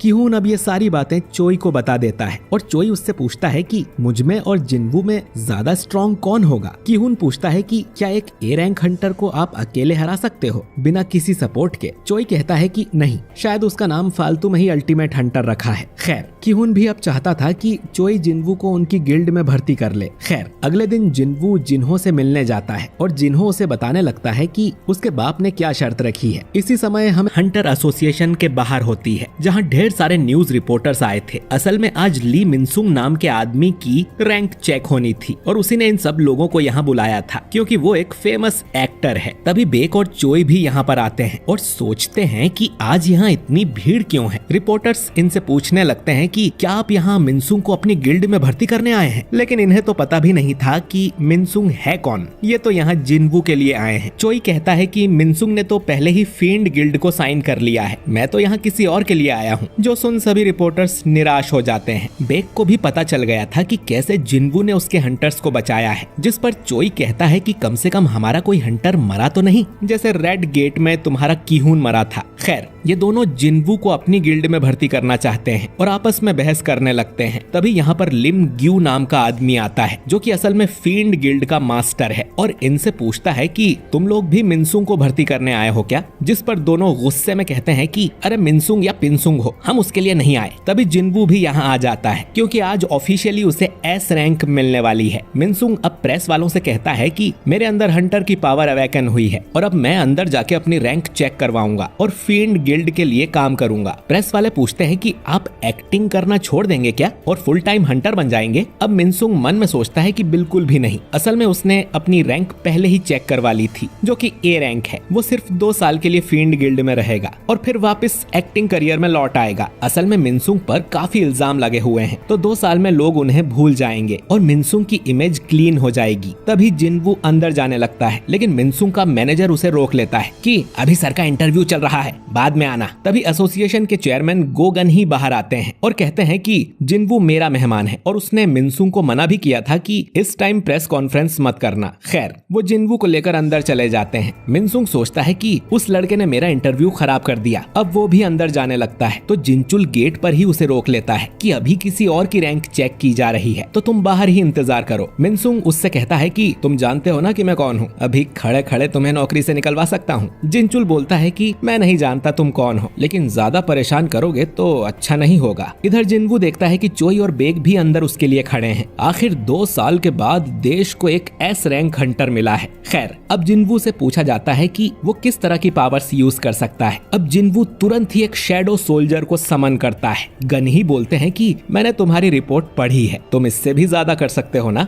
जिनवू मन में सोचता है कि लोगों ने उसकी पावर देख ली है, तो अब छुपाने से कुछ नहीं होगा। जिनवू अब ढेर सारे शैडो सोल्जर्स को समन करता है और कहता है कि मैं ऐसे 100 और सोल्जर्स बुला सकता हूँ। बेक और चोई महसूस कर लेते हैं कि जिनवू की मैजिक पावर तो बहुत ज्यादा है और वो बेक से भी ज्यादा स्ट्रॉन्ग है। उन्हें कमरे के बाहर ही जिनवू का ऑरा महसूस हो रहा था। री-एवोल्यूशन प्रोसेस कंप्लीट होने के बाद जिनवू को उसका एस रैंक वाला हंटर लाइसेंस मिल जाता है। जिनवू सोचता है कि अब वो जल्दी से डीमन कैसल वाले मिशन को पूरा कर लेगा। चेयरमैन जिनवू को एस रैंक मिलने पर बधाई देते हैं और जिनवू यहाँ से जाने लगता है। बाहर उसे चोई और बेक भी मिलते हैं जो कि उससे बात करना चाह रहे थे, लेकिन जिनवू फिर से इन्हें इग्नोर करके आगे निकल जाता है और कहता है कि पहले मुझे कोई और जरूरी काम निपटाना है। अब जैसे ही जिनवू गेट खोलता है तो प्रेस वाले धड़ाधड़ उसकी फोटो खींचने लगते हैं। इधर सोंगयी जिन्हा को बताती है कि तुम्हारा भाई तो न्यूज में आ रहा है कि वो देश का 10वां एस रैंक हंटर है। उसके मजदूर भाइयों को भी पता चलता है कि वो एस रैंक का हंटर है। जुनही भी न्यूज देखकर खुश होती है और जिनवू के पुराने साथी और चाहीन को भी ये खबर मिल जाती है। ये एक बहुत बड़ी बात थी क्योंकि पिछले 2 साल से कोई भी नया एस रैंक हंटर नहीं बना था। सब लोग मिनसुंग को छोड़कर जिनवू का इंटरव्यू लेने लगते हैं। इधर जिन्हो अपने फादर को बताता है कि जिनवू ने उनकी गिल्ड ज्वाइन करने से मना कर दिया है। जिनवू ने कहा था कि एक मिशन है जो उसे अकेले ही पूरा करना है, जिसके लिए वो लड़ता रहेगा और स्ट्रॉन्ग होता जाएगा। तो अभी वो कोई गिल्ड ज्वाइन नहीं करना चाहता, बल्कि वो चाहता था कि जिन्हो उसकी टीम ज्वाइन कर ले। इस बात पर जिन्हो को अपने फादर से डांट पड़ती है कि पहले तो तुम इस गिल्ड के मास्टर बनना चाहते थे और अब उस जिनवू के लिए सब कुछ छोड़कर जाना चाहते हो। जिन्हो कहता है कि जो भी हो वो जिनवू के साथ रहेगा। इधर प्रेस वाले जिनवू से बात करना चाहते थे। बेक कहता है कि इनसे बात करोगे तो थक जाओगे, हम तुम्हें घर छोड़ देते हैं। जिनवू कहता है कि उसकी जरूरत नहीं है और अचानक ही सबके सामने से गायब होकर यहाँ से चला जाता है। चोई बोलता है कि ये सिर्फ पावरफुल नहीं बल्कि जादूगर भी है। वहीं जिनवू की स्पीड देख बेक के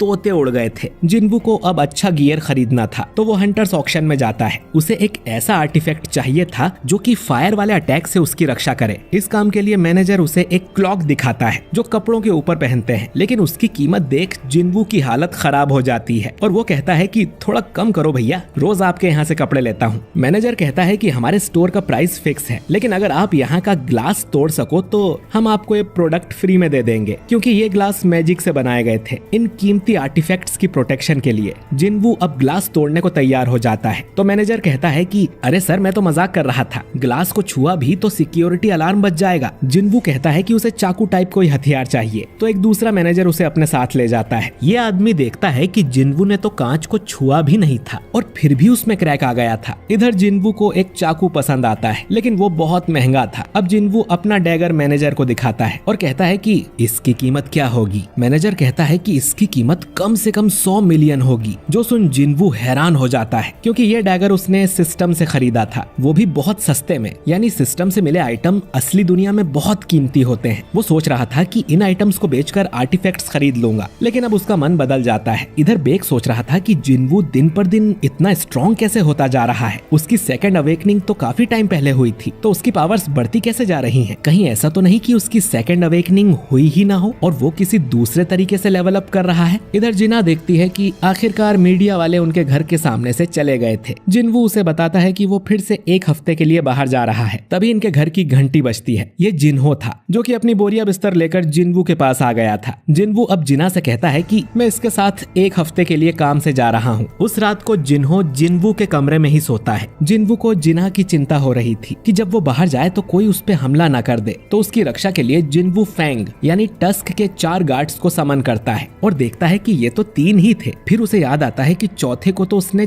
छत से चिपका दिया था, तो उसकी शैडो एक्सट्रैक्ट करना तो वो भूल ही गया। खैर, इन 3 में से एक भी जिना को प्रोटेक्ट करने के लिए काफी होगा। वो अब शैडो बनके जिना के साथ ही रहेगा। इसके बाद जिनवू अपने मोहल्ले की सिक्योरिटी भी बढ़ा देता है। वो कुछ शैडो सोल्जर्स को समन करता है और उन्हें मोहल्ले की पेट्रोलिंग पर लगा देता है ताकि कोई भी बुरा इंसान इनके मोहल्ले के आसपास भी ना भटके। इस समय हम आसमान में एक एंट को उड़ते हुए देखते हैं जो कि शायद उसी जेजू आइलैंड से उड़ी होगी। खैर, अगले दिन जिनवू जिन्हो के साथ निकल जाता है। जिनवू कहता है कि वो कुछ दिनों के लिए ट्रेनिंग करने जा रहा है। इसके बाद जिनवू फिर से डीमन कैसल में एंटर करता है। वो अपने साथ 2 आइटम भी लाया था जिससे उसे हीट प्रोटेक्शन मिलेगी। तभी उसे एक क्वेस्ट मिलता है कि उसे डीमन मोनार्क बारन को मारना है। अब पिछली बार जिन्वू ने 75 फ्लोर पार कर लिए थे, वो अब सीधा 76वें फ्लोर पर जाता है। इधर जिन्हो के फादर और मदर बात कर रहे थे कि उन्हें लगा नहीं था कि जिन्हो ऐसे घर छोड़ के चला जाएगा। तभी जिन्हो के फादर को हार्ट अटैक आता है और वो बेहोश हो जाते हैं। इधर जिन्वू के सामने एक बहुत बड़ा डीमन आता है तो उसे मारने के लिए जिन्वू टस्क को समन करता है और उसे अपना स्पीयर ऑफ एवराइज भी दे देता है जिससे उसकी पावर बढ़ जाए। टस्क अब अपने आग वाले जादू से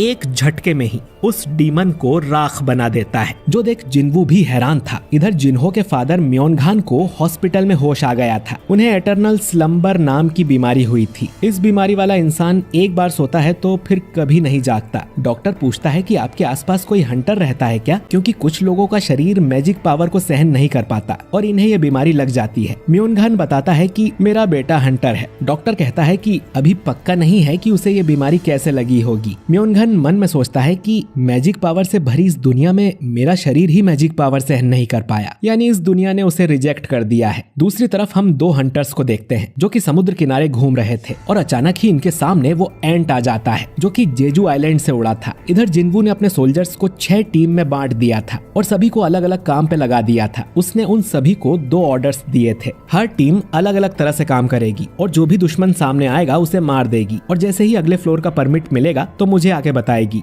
इस तरह से जिन्वू जल्दी जल्दी आगे बढ़ पाएगा। पिछले 2 दिन में वो 80वें फ्लोर पर आ गया है। तभी वो देखता है कि उसका माना लेवल कम हो रहा था, यानी कोई था जो उसके सोल्जर्स को मारता जा रहा था। ये हाई ऑर्क वाली टीम थी जो कि डीमन से पिट रही थी। इस डीमन ने पहले टीम ए पर अटैक किया, फिर टीम बी पर और अब ये टैंक वाली टीम पर अटैक कर उसे भी खत्म कर देता है। जिन्वू गायब होकर ये सब देख रहा था और ये डीमन नाइट जिन्वू पर भी अटैक कर देते हैं, लेकिन जिन्वू आराम से इन्हें मार देता है और आखिरी बचा नाइट तो जिन्वू को देखकर ही डरने लगता है। लेकिन तभी वो नाइट सरेंडर कर देता है और कहता है कि मुझे मत मारो। जिन्वू उसका हेलमेट निकालता है तो ये एक लड़की थी। जिन्वू बोलता है कि तुम लोगों ने मेरी सेना पर हमला किया और अब चाहती हो कि मैं तुम्हें जिंदा छोड़ दूं, और वैसे भी तुम्हारे साथी तो मर चुके हैं। ये डीमन लड़की जिसका नाम एसिल था कहती है कि इनकी ड्यूटी मुझे प्रोटेक्ट करने की थी, उसमें ये मर भी गए तो क्या हुआ। जिन्वू सोचता है कि ये लड़की तो बहुत सेल्फिश है, वो इसे जिंदा छोड़कर यहाँ से जाने लगता है। तो एसिल मौका देखकर उस पर पीछे से वार करने की कोशिश करती है, लेकिन टस्क अपने कवच वाले जादू से उसे बचा लेता है। एसिल फिर से माफी मांगती है और कहती है कि मुझे मत मारो, तुम जो कहोगे मैं वो करूंगी। जिन्वू पूछता है कि क्या वो उसे अगले फ्लोर का एंट्री परमिट दिला सकती है। एसिल कहती है कि वो परमिट उसकी फैमिली के पास है और वो जिन्वू को लाके दे देगी। बाकी उसे सभी फ्लोर्स के परमिट की लोकेशन पता है। अगर जिन्वू उसे और उसकी फैमिली को जिंदा छोड़ दे तो एसिल जिन्वू को वहाँ तक ले जा सकती है। अब जिन्वू डरावने तरीके से पूछता है कि क्या मैं तुम पर भरोसा कर सकता हूँ, और एसिल कहती है कि वो झूठ नहीं बोल रही। जिन्वू अब परमिट के बदले उसे जिंदा छोड़ने को मान जाता है और फिर पूछता है कि आखिर तुम लोग हो कौन। इधर हम उसी आइलैंड को देखते हैं जिस पर वो एंट मॉन्स्टर उड़कर आ गया था। उसने यहाँ पर तबाही मचा दी थी और कई सारे लोगों को मार दिया था। इधर जिन्वू एसिल से पूछता है कि क्या उसे भी अपने माइंड में इंसानों को मारने की आवाज सुनाई देती है। एसिल कहती है कि नहीं, लेकिन हमें दूसरी कमांड मिलती है, अपनी जगह को प्रोटेक्ट करो, यानी कि ये लोग डंजन वाले मॉन्स्टर से अलग हैं। जिन्वू पूछता है कि ये आवाज उसे कब से सुनाई दे रही है, जिस पे एसिल कहती है कि जब से वो यहाँ पर आए हैं तब से। ये सुन जिन्वू चौंक जाता है। एसिल कहती है कि इससे पहले वो डीमन रेल्म में थी। जिन्वू पूछता है कि तुम डीमन रेल्म में क्या कर रही थी। अब एसिल के साथ फिर से वही ग्लिच होने लगता है जो इससे पहले टस्क और बारका के साथ हुआ था, और वो एक रोबोट टाइप आवाज में बोलती है कि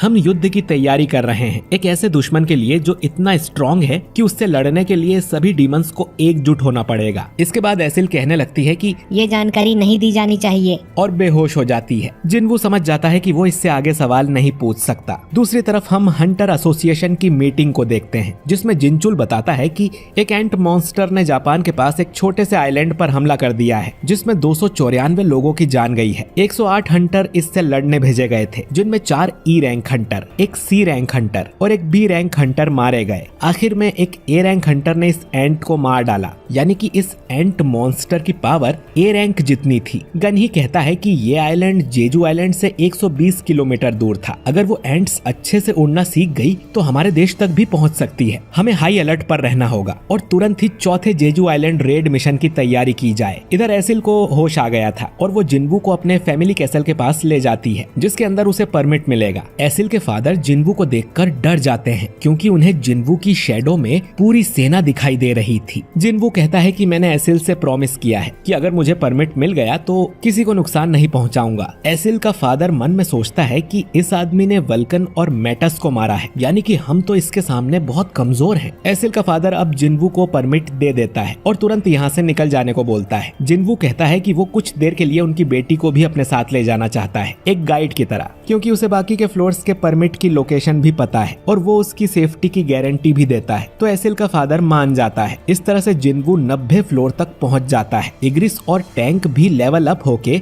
ज्यादा स्ट्रॉन्ग हो गए थे। उनकी पावर अब एस रैंक और ए रैंक के बराबर की थी। एसिल अपने साथ कुछ गिफ्ट भी लेकर आई थी क्योंकि 90 फ्लोर के बाद इन्हें टॉप रैंक वाले क्लैन मिलेंगे जो कि काफी स्ट्रॉन्ग हैं, जिनसे अगर बातचीत करके परमिट मांग लें तो अच्छा रहेगा। जिन्वू पूछता है कि अगर मैं कमजोर होता तो क्या तुम्हारे फादर मुझसे बातचीत करते? नहीं ना, दुनिया ऐसे ही चलती है। मैं तुम्हारी क्लैन छोड़कर बाकी सबको हरा दूंगा और तुम्हारी राधीरू क्लान नंबर 1 हो जाएगी। एसिल पूछती है कि वो उसके लिए इतना क्यों करेगा, जिस पर जिन्वू कहता है कि क्योंकि मैं तुम्हें पसंद करता हूँ। जो सुन एसिल शर्मा जाती है। असल में जिन्वू एसिल को जिन्हो की तरह समझ रहा था और बुद्धू लोगों से उसकी दोस्ती जल्दी हो जाती है। जिन्वू एसिल को यहीं से वापस लौटने को बोलता है क्योंकि अगले फ्लोर पर काफी स्ट्रॉन्ग दुश्मन मिलेंगे। तो एसिल उसे परमिट्स की लोकेशन बता दे, बाकी सब जिन्वू कर लेगा। एसिल कहती है कि वो उसके साथ आखिरी तक चलना चाहती है और देखना चाहती है कि जिन्वू कितना लेवल अप हो सकता है। जिन्वू अब उसे साथ ले जाने को मान जाता है। अगले फ्लोर्स पर जिन्वू का सामना और भी पावरफुल डीमन से होता है, लेकिन फिर भी जिन्वू धीरे धीरे आगे बढ़ता जाता है और 97th फ्लोर भी क्लियर कर देता है। इधर चोई और चाहिन दोनों को इन्फॉर्म कर दिया गया था कि जेजू आइलैंड रेड मिशन फिर से होने वाला है और इनके साथ साथ देश के सभी एस रैंक हंटर्स को भी ये बात बता दी गई है। चाहिन सोचती है कि यानी जिन्वू भी साथ चलेगा। इसके बाद चोई कहता है कि पड़ोसी देश जापान भी इसमें हमारी मदद करेगा क्योंकि अगर वो एंट उड़ने लगी तो उन्हें भी खतरा हो सकता है। तो उन सबको मिलकर इस खतरे को जड़ से खत्म करना होगा। मिशन का बैटल प्लान डिस्कस करने के लिए एक अल्ट्रा गिल्ड का हंटर उनके देश में आने वाला है। इधर जिन्वू 100वें यानी कि आखिरी फ्लोर पर पहुंच गया था, जहां उसका सामना होता है डीमन लॉर्ड बारन से, जो कि एक व्हाइट ड्रैगन पर बैठा हुआ था और इसका ऑरा बहुत ही पावरफुल था। बारन अब अपनी डीमन आर्मी को बुलाता है जो जिन्वू और एसिल को चारों तरफ से घेर लेती है और ये डीमन इन पर हमला करने भागते हैं। जिन्वू अपने आसपास डोमेन बना लेता है और उसकी शैडो आर्मी बाहर निकलकर इस डीमन आर्मी से लड़ने लगती है। टस्क तो अपने जादू से अकेले ही सैकड़ों डीमंस को जला देता है। उसकी ये पावर देख एसिल हैरान थी। वो सोचती है कि डीमन मोनार्क बारन यहाँ का राजा है और जिन्वू बस एक घुसपैठिया, तो उसे किसकी साइड रहना चाहिए। बारन अब आसमान से खतरनाक बिजली गिराता है जिसमें एसिल भी मरने वाली थी, लेकिन जिन्वू उसे बचा लेता है। जिन्वू सोचता है कि अगर इस अटैक से उसके सोल्जर्स बार बार मरते रहे तो उसका माना जल्द ही खत्म हो जाएगा, तो उसे जल्दी बारन को मारना पड़ेगा। वो गायब होकर बारन के पास जाता है, लेकिन बारन फिर भी उसका अटैक रोक लेता है और एक पावरफुल लेजर से जिन्वू पर हमला करने लगता है। जिन्वू अब टस्क और इग्रिस को मदद के लिए बुलाता है। टस्क अपने जादू से उस लेजर को रोकता है और इतनी देर में जिन्वू अपने डैगर से उस व्हाइट ड्रैगन की गर्दन काट देता है, जिससे बारन नीचे आ गिरता है। दूसरी तरफ हम हंटर्स की मीटिंग देखते हैं जिसमें ड्रॉ सोर्ड गिल्ड का मास्टर गोतो भी शामिल था। ड्रॉ गिल्ड पड़ोसी देश जापान की बहुत बड़ी गिल्ड है जिसमें 11 एस रैंक के हंटर हैं और ये पूरे एशिया की दूसरी सबसे बड़ी गिल्ड है और ये लोग जेजू आइलैंड वाले मिशन में कोरिया की हेल्प करने आए हैं। गोतो की ट्रांसलेटर हानेकावा बताती है कि उड़ने वाली एंट्स की जिंदगी सिर्फ 1 साल की ही होती है, तो अगर क्वीन एंट मारी जाए तो बाकी एंट्स 1 साल में अपने आप ही खत्म हो जाएंगी। और पिछले 3 रेड मिशन को देखने से इन्हें ये भी पता चला है कि ये एंट्स पावरफुल एनिमीज की तरफ अट्रैक्ट होती हैं और इसका फायदा उठाकर हम कोई प्लान बना सकते हैं। तो इस मिशन में ड्रॉ गिल्ड के 11 में से 10 एस रैंक हंटर शामिल होंगे जिनमें गोतो भी है। हम सारी एंट्स का ध्यान अपनी तरफ कर लेंगे और आप लोगों की जिम्मेदारी होगी एंट क्वीन को मारने की। जिनचुल कहता है कि फिर तो आपको हजारों एंट्स का सामना करना पड़ेगा, जिस पर गोतो बोलता है कि हम सिर्फ चारे की तरह एक्ट करेंगे तो इसमें कोई दिक्कत नहीं होगी।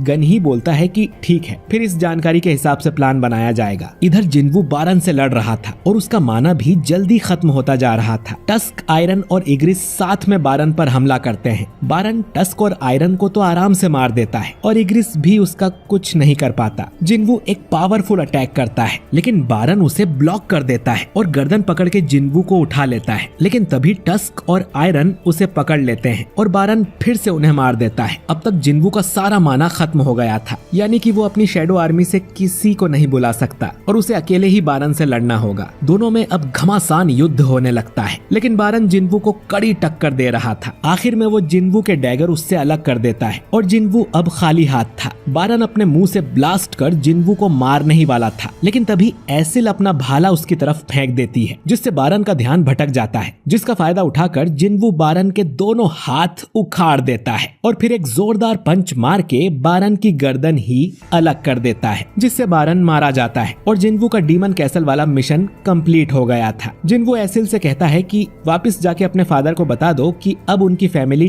टॉप रैंक पर है और अब उसे एलिक्सर ऑफ लाइफ बनाने के लिए तीनों आइटम मिल गए थे, लेकिन इसे बनाने के लिए जिन्वू का इंटेलिजेंस लेवल हाई होना चाहिए, जबकि जिन्वू तो अब तक सिर्फ अपनी ताकत और स्पीड को ही लेवल अप कर रहा था। जिन्वू फिर भी सिस्टम से कहता है कि वो एलिक्सर ऑफ लाइफ को बनाए। कुछ देर में ही प्रोसेस पूरी हो जाती है और जिन्वू को एलिक्सर ऑफ लाइफ की पूरी 6 बॉटल्स मिल जाती हैं। एलिक्सर ऑफ लाइफ एक ऐसी दवा है जिसे पीने से हर बीमारी ठीक हो जाती है और जिन्वू इसके जरिए अपनी मदर को ठीक करना चाहता है, जो कि एटर्नल स्लम्बर नाम की बीमारी की वजह से पिछले 4 साल से हॉस्पिटल में है। तभी आयरन उस व्हाइट ड्रैगन की लाश यहाँ ले आता है, जो देख जिन्वू उसकी तारीफ करता है कि उसने तो काफी अकल वाला काम किया, क्योंकि व्हाइट ड्रैगन एक क्रीचर है, ना कि कोई डीमन। तो जिन्वू इस ड्रैगन की शैडो को एक्सट्रैक्ट कर सकता है। वो अराइज कहता है, जिससे अब ये ड्रैगन भी जिन्वू की शैडो आर्मी का हिस्सा बन जाता है। सिस्टम इसका नाम रखने को बोलता है, तो जिन्वू इसका नाम काइसेल रखता है। एसिल बोलती है कि इस पर बैठकर तो हम बहुत जल्दी वापस घर पहुंच जाएंगे और महल में जाकर वो पार्टी भी कर सकते हैं, लेकिन जिन्वू जितना हो सके उतना जल्दी यहाँ से निकलना चाहता था, ताकि जल्दी से अपनी मदर को ठीक कर सके और एक एक फ्लोर करके वापस जाने में तो बहुत टाइम लगेगा। तभी जिन्वू देखता है कि रिवॉर्ड में उसे एक रूइन स्टोन मिला था, जिससे उसे एक नई पावर मिलती है, शैडो एक्सचेंज, यानी कि वो अपने किसी भी शैडो सोल्जर के साथ जगह बदल सकता है, चाहे वो दुनिया के किसी भी कोने में हो। जिन्वू अब एसिल से कहता है कि वो अकेली ही घर वापस चली जाए, उसके पास इतना टाइम नहीं है, किस्मत में हुआ तो वो फिर मिलेंगे। इतना कहकर जिन्वू यहाँ से गायब हो जाता है। एसिल उससे कुछ कहना चाहती थी, लेकिन जिन्वू यहाँ से जा चुका था और उसकी जगह पर एक शैडो सोल्जर आ जाता है। ये वही सोल्जर था जिसे जिन्वू अपने मोहल्ले की निगरानी करने के लिए छोड़कर आया था और जिन्वू उसकी जगह टेलीपोर्ट होकर अपने मोहल्ले में आ गया था। ये पावर फिर से यूज करने के लिए उसे 3 घंटे का इंतजार करना होगा। तो जिन्वू अपने ड्रैगन काइसेल को बुलाता है और उस पर बैठकर हॉस्पिटल की तरफ जाने लगता है। इधर गनही जेजू आइलैंड मिशन का प्लान बना रहा था। ये लोग हंटर्स की मैजिक पावर का यूज कर एंट्स को उनकी क्वीन से अलग कर देंगे। इसके बाद ये रेडियो वेव्स का इस्तेमाल करेंगे, जिससे एंट्स आपस में कम्युनिकेट ना कर सके। फिर दूसरी टीम नेस्ट में घुसकर एंट क्वीन को मार देगी। इन्हें ये नहीं पता कि रेडियो वेव्स वाला आइडिया काम करेगा भी या नहीं। अगर कुछ उल्टा हुआ तो इन्होंने वहाँ से भागने का प्लान भी बनाया है। अब इन्हें बस हंटर्स को उस आइलैंड पर भेजना है। गनही जिंचुल से पूछता है कि जिन्वू से कांटेक्ट हुआ क्या। जिंचुल कहता है कि अब तक तो नहीं। इधर हम बेक को देखते हैं, जो कि अपने पुराने दोस्त के साथ डिनर कर रहा था। इसका नाम मिनब्यूंगू है और ये एक एस रैंक हीलर है और ये दुनिया के उन हंटर्स में से एक है जो कि इतनी कम उम्र में रिटायर हो गए हैं। ब्यूंग बोलता है कि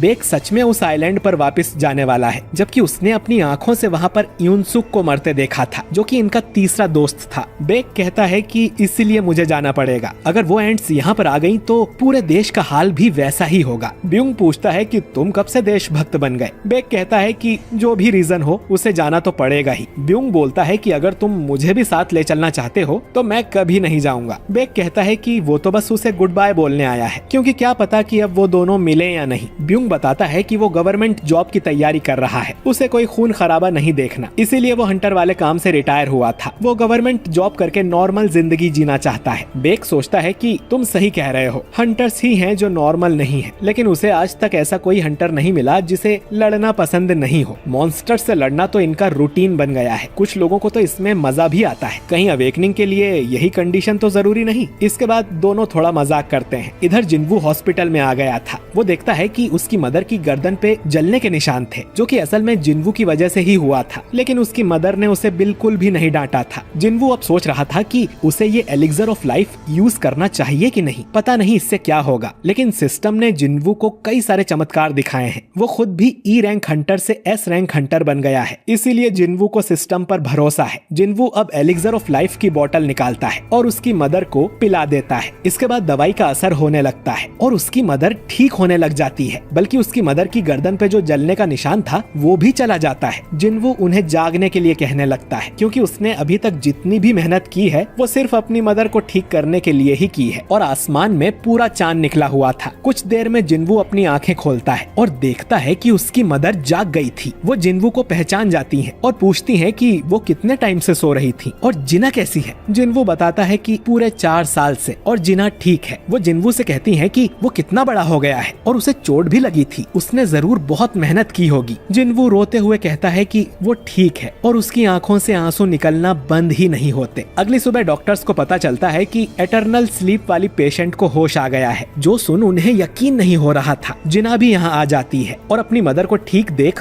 रोते हुए उन्हें गले लगा लेती है। जिन्वू सोचता है कि उसकी सारी मेहनत रंग लाई और उसे असली रिवॉर्ड अब मिला है। दूसरी तरफ गन ही एक प्रेस कॉन्फ्रेंस बुलाते हैं और सबको बताते हैं कि hunter association 4th Jeju island raid mission करने जा रहा है। इस मिशन में न सिर्फ हमारे देश के एस रैंक हंटर शामिल होंगे, बल्कि जापान से भी 10 एस रैंक हंटर आने वाले हैं। ए रैंक और उससे नीचे वाले हंटर्स भी सपोर्ट के लिए इस मिशन में हिस्सा लेंगे और इस बार हम जरूर उन एंट्स का सफाया कर देंगे। ये न्यूज देख के ब्यूंग को याद आता है कि कैसे वो और यूनसुक जेजू आइलैंड पर जाने से डर रहे थे, पर यूनसुक ने कहा था कि जो लोग लड़ नहीं सकते वो तो और भी ज्यादा डर रहे होंगे, तो इस काम को सिर्फ हम ही पूरा कर सकते हैं, वरना ये देश एंट्स का नेस्ट बन जाएगा। तभी बेक नींद में बड़बड़ाता है कि मैं उन चींटियों को अपने हाथों से कुचल दूंगा। खैर, शायद ब्यूंग का भी मिशन पर जाने का मन हो रहा था। इधर जिन्वू और जिना अपनी मदर को घर ले आते हैं, जो कि पूरा बिखरा हुआ पड़ा था, क्योंकि जिन्वू गया है तब से जिना ने बिल्कुल भी सफाई नहीं की। ये तीनों मिलकर अब घर की सफाई करने लगते हैं। अपने घर को पहले जैसा देख जिन्वू बहुत खुश था, लेकिन उसे पता नहीं क्यों काफी अजीब लग रहा था, जैसे कि उसने कोई लाइन क्रॉस कर दी हो जो उसे नहीं करनी चाहिए थी। उसकी मदर क्यों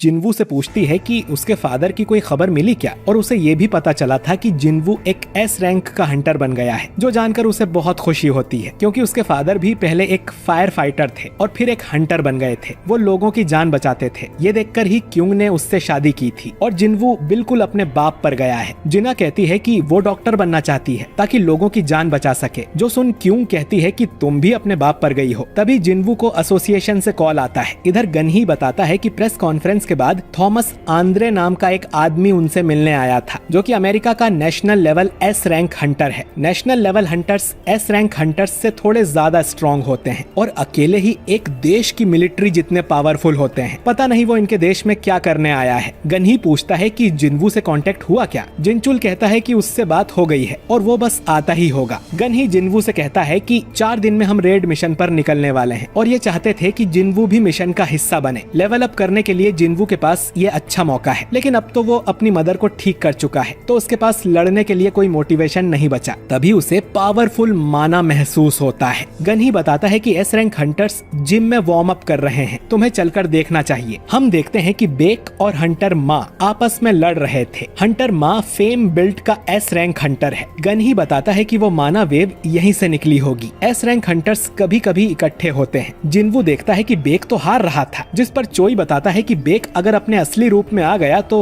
हंटर माँ के लिए दिक्कत हो जाएगी, क्योंकि फुल पावर में बेक एक मॉन्स्टर में बदल जाता है। यहाँ पर बाकी गिल्ड्स के हंटर भी मौजूद थे, जैसे नाइट गिल्ड, और जापान के 10 हंटर्स भी यहाँ आ गए थे, जिनके साथ गिल्ड मास्टर गोतो भी था। एक लड़की पूछती है कि वो कौन है, तो हानेकावा बताती है कि वो जिन्वू है, जो हाल ही में एस रैंक हंटर बना है। गोतो बोलता है कि वो जरूर एसेसिन टाइप हंटर होगा, जिस पर हानेकावा कहती है कि नहीं, वो तो जादूगर है, जो बात गोतो को हजम नहीं होती। चाहिन भी देखती है कि जिन्वू यहाँ पर आया है और उसे यहाँ पर महक आने लगी थी। बेक और माँ को लड़ते देख हानेकावा कहती है कि ये लोग इस देश के एस रैंक हैं, ये तो बड़े कमजोर हैं। उसने हमेशा गोतो को लड़ते हुए देखा है, तो शायद इसीलिए हानेकावा को बाकी सब कमजोर लग रहे थे। ये बात नाइट गिल्ड का गिल्ड मास्टर सुन लेता है, जिसका नाम जोंगसू है। हानेकावा बोलती है कि ये नाम तो कभी नहीं सुना, जिस पर जोंगसू का असिस्टेंट बताता है कि ये एस रैंक नहीं, ए रैंक हंटर है, शायद इसीलिए नहीं सुना होगा, लेकिन हमारी गिल्ड भी देश के टॉप 5 में आती है। गोतो कहता है कि हम सबको आपस में एक फ्रेंडली मैच खेलना चाहिए, जिसमें सिर्फ एस रैंक हंटर्स ही भाग लेंगे। गन ही बोलता है कि ये तो अच्छा आइडिया है, लेकिन इसमें जादूगर और बाकी हंटर्स हिस्सा नहीं लेंगे, यानी सिर्फ लड़ने वाले हंटर ही भाग ले सकते हैं। बेक कहता है कि कि जो भी नीचे गिरा वो हार जाएगा और इस मैच में हम टीम की तरह लड़ेंगे क्योंकि आइलैंड पर भी ऐसा ही होगा। गोतो मान जाता है। अब एक टीम में थे हंटर चाहीन, हंटर बेक, हंटर लिम और हंटर मा,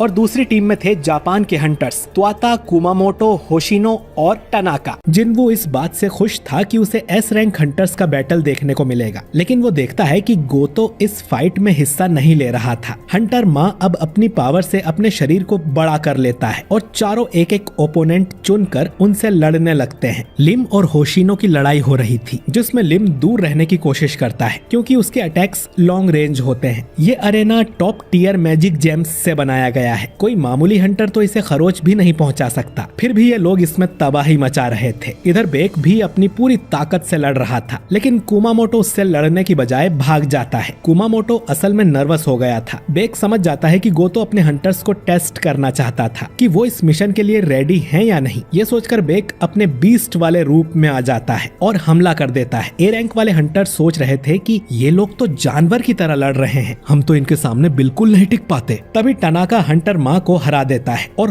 होशिनो भी लिम को हरा देता है। बेक कुमामोटो के पीछे पड़ा हुआ था। तभी होशिनो और टनाका दोनों उससे लड़ने आ जाते हैं। इधर चाहीन कानाए से लड़ रही थी। चाहीन के मूव्स उसे समझ ही नहीं आ रहे थे, इसीलिए चाहीन को पहले डांसर का टाइटल भी मिला हुआ था। चाहीन बड़ी आसानी से कानाए को हरा देती है और इसके बाद बेक की मदद करने जाने लगती है। कुमामोटो चाहीन पर पीछे से हमला करने की कोशिश करता है तो वो उसके मुंह पर पंजा मार देती है, जिससे कुमामोटो को गुस्सा आ जाता है। उसके साथी बोलते हैं कि अब पता नहीं वो क्या करेगा। कुमामोटो चाहीन पर बहुत जोरदार अटैक करने लगता है, लेकिन अचानक ही जिन्वू वहां आके चाहीन को बचा लेता है और कहता है कि ये एक फ्रेंडली मैच है और तुम पूरी जान लगा रहे हो। कुमामोटो जिन्वू पर ही अटैक कर देता है तो जिन्वू तुरंत ही उसे नीचे पटक देता है, जो देख उसके साथियों को यकीन नहीं होता और गोतो पूछता है कि क्या ये सच में जादूगर है। अब उसे खुद ही पता करना पड़ेगा। खैर, जिन्वू चाहीन से कहता है कि उसे हार मान लेनी चाहिए क्योंकि बेक भी हार गया है, तो अब उनकी टीम में कोई नहीं बचा। तभी हानेकावा यहाँ आकर कहती है कि गिल्ड मास्टर गोतो जिन्वू से फाइट करना चाहते हैं। जिन्वू मन में सोचता है कि डीमन कैसल में जो उसकी पावर अप हुई है उसे टेस्ट करने का ये अच्छा मौका है और वो गोतो से लड़ने के लिए मान जाता है, लेकिन उसकी एक शर्त थी कि गोतो को अपनी पूरी ताकत से लड़ना होगा। इधर न्यूज में जेजू आइलैंड मिशन के बारे में बताया जा रहा था, जिसे जुनही भी देखती है। वो अब एक नॉर्मल जॉब करती है और जुनही भी इस मिशन की सेंट्री टीम को ज्वाइन करने का डिसाइड कर लेती है। इधर गोतो और जिन्वू लड़ने के लिए तैयार थे। चाहीन सोचती है कि ए रैंक डंजन में उसने जिन्वू को लड़ते हुए देखा है, लेकिन क्या वो एस रैंक हंटर को हैंडल कर पाएगा। बेक पूछता है कि आज तो यहाँ हंटर्स भरे हुए हैं, तो चाहीन को बदबू नहीं आ रही, जिस पे चाहीन कहती है कि वो बदबू सहन कर लेगी, लेकिन लड़ाई के मैदान में वो रुमाल लेके तो नहीं जा सकती ना। अब वैसे तो इन्हें एक जादूगर और एक फाइटर की लड़ाई होने ही नहीं देनी चाहिए, लेकिन चाहीन की तरह वो लोग भी देखना चाहते हैं कि जिन्वू आखिर कितना स्ट्रॉन्ग है। और बेक को यकीन हो गया था कि जिन्वू अवेकन होने के बाद से ही पावरफुल होते जा रहा है। अब जिन्वू कहता है कि चलो शुरू करते हैं, लेकिन उसकी बात पूरी होने से पहले ही गोतो उस पे अटैक कर देता है, लेकिन जिन्वू इस अटैक से बच गया था। उसकी इतनी तेज स्पीड देखकर गोतो समझ जाता है कि ये जादूगर तो नहीं है। वो अब जिन्वू पर पावरफुल अटैक करने लगता है। ये बाकी हंटर्स से काफी स्ट्रॉन्ग था, लेकिन जिन्वू उसके अटैक्स को आराम से डॉज कर सकता है और मुस्कुराने लगता है, जो देख गोतो को बहुत गुस्सा आता है। बाकी लोग तो ये देखकर ही हैरान थे कि जिन्वू उन अटैक्स को डॉज कर पा रहा है। गोतो को अब जिन्वू पर बहुत गुस्सा आ गया था, इतना कि वो अब जिन्वू को सीधा जान से मारने का मन बना लेता है और पूरी ताकत से उस पर अटैक करता है, जिससे जिन्वू के गाल पर खरोच लग जाती है और वो गोतो का हाथ पकड़ लेता है। अगर वो उसकी कलाई पकड़ता तो लड़ाई यहीं खत्म हो जाती, और जिन्वू भी इतनी आसानी से मैच को खत्म नहीं करना चाहता। दोनों ही अब एक दूसरे से लड़ने के लिए बहुत सीरियस हो जाते हैं। अगर वो ऐसे ही लड़ते रहे तो आज किसी की मौत होना पक्का है। दोनों अब फुल पावर से हमला करने वाले थे, लेकिन तभी उनके बीच एक आइस की दीवार आ जाती है और जिन्वू और गोतो को बाकी हंटर पीछे से आकर पकड़ लेते हैं और कहते हैं कि ये लड़ाई यहीं पर खत्म करो, वरना किसी को ज्यादा चोट लग सकती है, और ये मैच यहीं पर एंड कर दिया जाता है। हंटर माँ जिन्वू की तारीफ करता है कि गोतो से लड़ने के बाद भी उसे सिर्फ खरोच ही आई है। जिन्वू मन में सोचता है कि अब उसे इन सब की ताकत का पता चल गया है और उसने इन सभी की शैडो में अपने शैडो सोल्जर्स को भी छुपा दिया था, जिनके बारे में किसी को पता भी नहीं चलता। गोतो और उसकी टीम अब यहाँ से चली जाती है और जिन्वू चेयरमैन गनही से जाकर कहता है कि वो जेजू रेड मिशन में हिस्सा नहीं ले सकता। गोतो अपने वाइस गिल्ड मास्टर रियूजी को बताता है कि उनके बीच एक कमाल का हंटर है जिसका नाम जिन्वू है, लेकिन रियूजी देखता है कि जिन्वू का नाम तो मिशन वाली हंटर लिस्ट में है ही नहीं। इधर चाहीन को भी ये खबर मिलती है कि जिन्वू उनके साथ रेड मिशन में में नहीं आ रहा। चोई कहता है कि उसकी कोई वजह होगी, लेकिन फिर भी उनके पास टोटल 15 एस रैंक हंटर्स हैं, तो इस बार उन्हें ये मिशन जरूर पूरा करना होगा। जिनवू घर जाता है और देखता है कि उसकी मदर ने डिनर बनाया था। उसकी मदर 4 साल के बाद हॉस्पिटल से वापस आई है, तो अभी जिनवू का उनके साथ रहना जरूरी है, इसीलिए उसने मिशन पर जाने से मना कर दिया। इधर जेजू आइलैंड पर हम देखते हैं कि एंट्स के लिए खाने को कुछ नहीं बचा है और वो एक दूसरे को ही खाने लगी हैं। क्वीन कहती है कि उन्हें ये आइलैंड छोड़ना ही पड़ेगा, उन्हें एक पावरफुल सोल्जर की जरूरत है जो उन्हें बाहर लेकर जाए। तभी हम एक बड़े से अंडे को देखते हैं जिसमें से एक एंट बाहर निकलता है, लेकिन बाहर आते ही इसकी स्किन ब्लैक हो जाती है। ये बिल्कुल इंसानों की तरह खड़ा हो जाता है, यानी कि ये एंट इवॉल्व होकर और भी ज्यादा स्ट्रॉन्ग बन चुका है। ये जोर से चिल्लाता है जिससे आइलैंड पर पावरफुल एनर्जी बीम निकलती है। न्यूज में बताया जाता है कि जेजू आइलैंड की एंट्स समय के साथ इवॉल्व हो रही हैं। तीसरे मिशन के दौरान तो वो जमीन पर रेंग रही थी और अब तो वो उड़ना सीख गई हैं और दिखने में धीरे धीरे इंसानों की तरह बनती जा रही हैं। इन्हें खत्म करने का मिशन आज शुरू होगा। इधर सोंगयी जिन्हो से कहती है कि वो भी सेंट्री टीम को ज्वाइन कर रही है। सेंट्री टीम में देश के सभी छोटे मोटे हंटर्स हिस्सा ले सकते हैं। ये टीम समुद्र किनारे खड़ी रहेगी ताकि मिशन के दौरान अगर कोई एंट उड़कर शहर की तरफ आती है तो ये लोग उन्हें मार सकें, और इसमें जुनही भी शामिल होती है। और इसी के साथ अगली सुबह जेजू आइलैंड रेड मिशन शुरू होता है। ढेर सारी बैटल शिप्स आइलैंड को चारों तरफ से घेर लेती है। इन पर भी ए रैंक वाले हंटर्स थे जिनका काम ये देखना था कि कोई एंट उड़कर यहाँ से भाग ना पाए। मिनसुंग भी फोटो खिंचवाने यहाँ पर आया हुआ था। एस रैंक हंटर्स की अटैक टीम भी आइलैंड पर जाने को तैयार थी और उन्हें रिटायर एस रैंक हीलर ब्यूंगू भी ज्वाइन करता है, जिसे देखकर बेक बहुत खुश था। ये सब हेलीकॉप्टर में बैठ जाते हैं। इनकी टीम के साथ एक कैमरामैन भी था जो कि सब कुछ रिकॉर्ड करेगा, बल्कि इनकी फाइट टीवी पर लाइव दिखाई जाएगी, लेकिन उसमें 10 मिनट्स का डिले होगा ताकि अगर कोई हंटर से गलती हो जाए तो उसे एडिट किया जा सके। ये कैमरामैन होने के साथ साथ एक ए रैंक का हंटर भी था और खतरनाक जगहों पर शूट करने की उसे आदत है। पब्लिक को शायद आखिरी बार ऐसा रेड मिशन देखने को मिलेगा, क्योंकि आज ये लोग सारी एंट्स को खत्म कर देंगे। अगर इनका ये मिशन फेल होता है तो इनके देश का शायद नामो निशान ही मिट जाएगा। गोतो की टीम पहले ही आइलैंड पर पहुंच गई थी और ये सभी हंटर्स आइलैंड में अलग अलग जगह पर मौजूद थे और इसी के साथ रेड मिशन शुरू होता है। सबसे पहले गोतो की टीम अपनी मैजिक पावर रिलीज करती है, जिससे सारे एंट सोल्जर्स नेस्ट से बाहर आ जाते हैं। कुछ सोल्जर्स अटैक टीम के हेलीकॉप्टर की तरफ भी आ रहे थे, जिन्हें चोई अपनी फायर पावर से जला देता है, लेकिन ये एंट्स बहुत ज्यादा थी तो वो एक और फायर अटैक करता है और मन में सोचता है कि आखिरकार वो इस जगह वापस आ ही गया। इसके बाद ये लोग आइलैंड पर उतर जाते हैं। गोतो की टीम 1 घंटे तक एंट सोल्जर्स का ध्यान भटका के रख सकती है। इस टाइम के अंदर इन्हें नेस्ट में घुसकर एंट क्वीन को मारना होगा। इसके बाद आइलैंड पर इंटरफेरिंग रेडियो वेव्स भी छोड़ी जाती हैं, जिससे कि क्वीन सिग्नल भेजकर अपने सोल्जर्स को वापस ना बुला सके। गोतो की टीम एंट सोल्जर्स को मारने में लगे हुए थे और ऐसा लग रहा था कि क्वीन के मरने से पहले तो ये लोग सभी सोल्जर्स को ही निपटा देंगे। इनमें एक आइस पावर वाला हंटर भी था जो सोच रहा था कि अगर उसकी और चोई की लड़ाई हो जाए तो कौन जीतेगा। अटैक टीम नेस्ट के अंदर आ जाती है और बाहर जाने का रास्ता भी चोई ने अपनी फायर से बंद कर दिया था ताकि क्वीन भाग ना पाए, लेकिन नेस्ट के अंदर कई सारी टनल्स थी। पता नहीं क्वीन किस में होगी और इनके पास हर टनल चेक करने का टाइम नहीं है, तो चोई अपनी फायर बॉल्स को सभी टनल्स में भेजता है और जो टनल सबसे गहरी थी क्वीन जरूर उसी के अंदर होगी। इधर जिनवू तो पार्क में अपनी डेली क्वेस्ट वाली कसरत कर रहा था और वो नोटिस करता है कि आज ज्यादा लोग नहीं दिख रहे, सभी टीवी पर रेड मिशन देख रहे होंगे। जिनवू सोचता है कि मिशन पर सभी टॉप टियर हंटर्स गए हुए हैं तो वो जरूर मिशन को पूरा कर लेंगे जिनवू के बिना भी। इधर अटैक टीम टनल के अंदर जाती है, लेकिन उन्हें क्वीन नहीं मिल रही थी। तभी एक जगह इन्हें ढेर सारे अंडे मिलते हैं। ये एग चैम्बर होगा जहाँ क्वीन अंडे देती है, लेकिन इनमें से एक अंडा बहुत ही ज्यादा बड़ा था और फूटा हुआ था। उसका साइज देखकर ये लोग डर जाते हैं, पर बेक कहता है कि हमारा मिशन क्वीन को मारना है तो फालतू की चीजों पर ध्यान मत दो। लेकिन इतने बड़े अंडे को देखकर वो भी डर गया था कि पता नहीं इसमें से क्या निकला होगा। इधर टनाका के शोल्डर पर चोट आ गई थी तो वो अकारी के पास उसे ठीक कराने आता है, क्योंकि वो एक एस रैंक हीलर है। अकारी मस्ती में कहने लगती है कि उसे इस काम के बदले में कुछ चाहिए, पर तभी हजारों एंट सोल्जर्स इनकी तरफ आने लगते हैं। तो टनाका कहता है कि मजाक बंद करो और जल्दी मुझे ठीक करो, लेकिन जैसे ही वो पलटता है तो देखता है कि किसी ने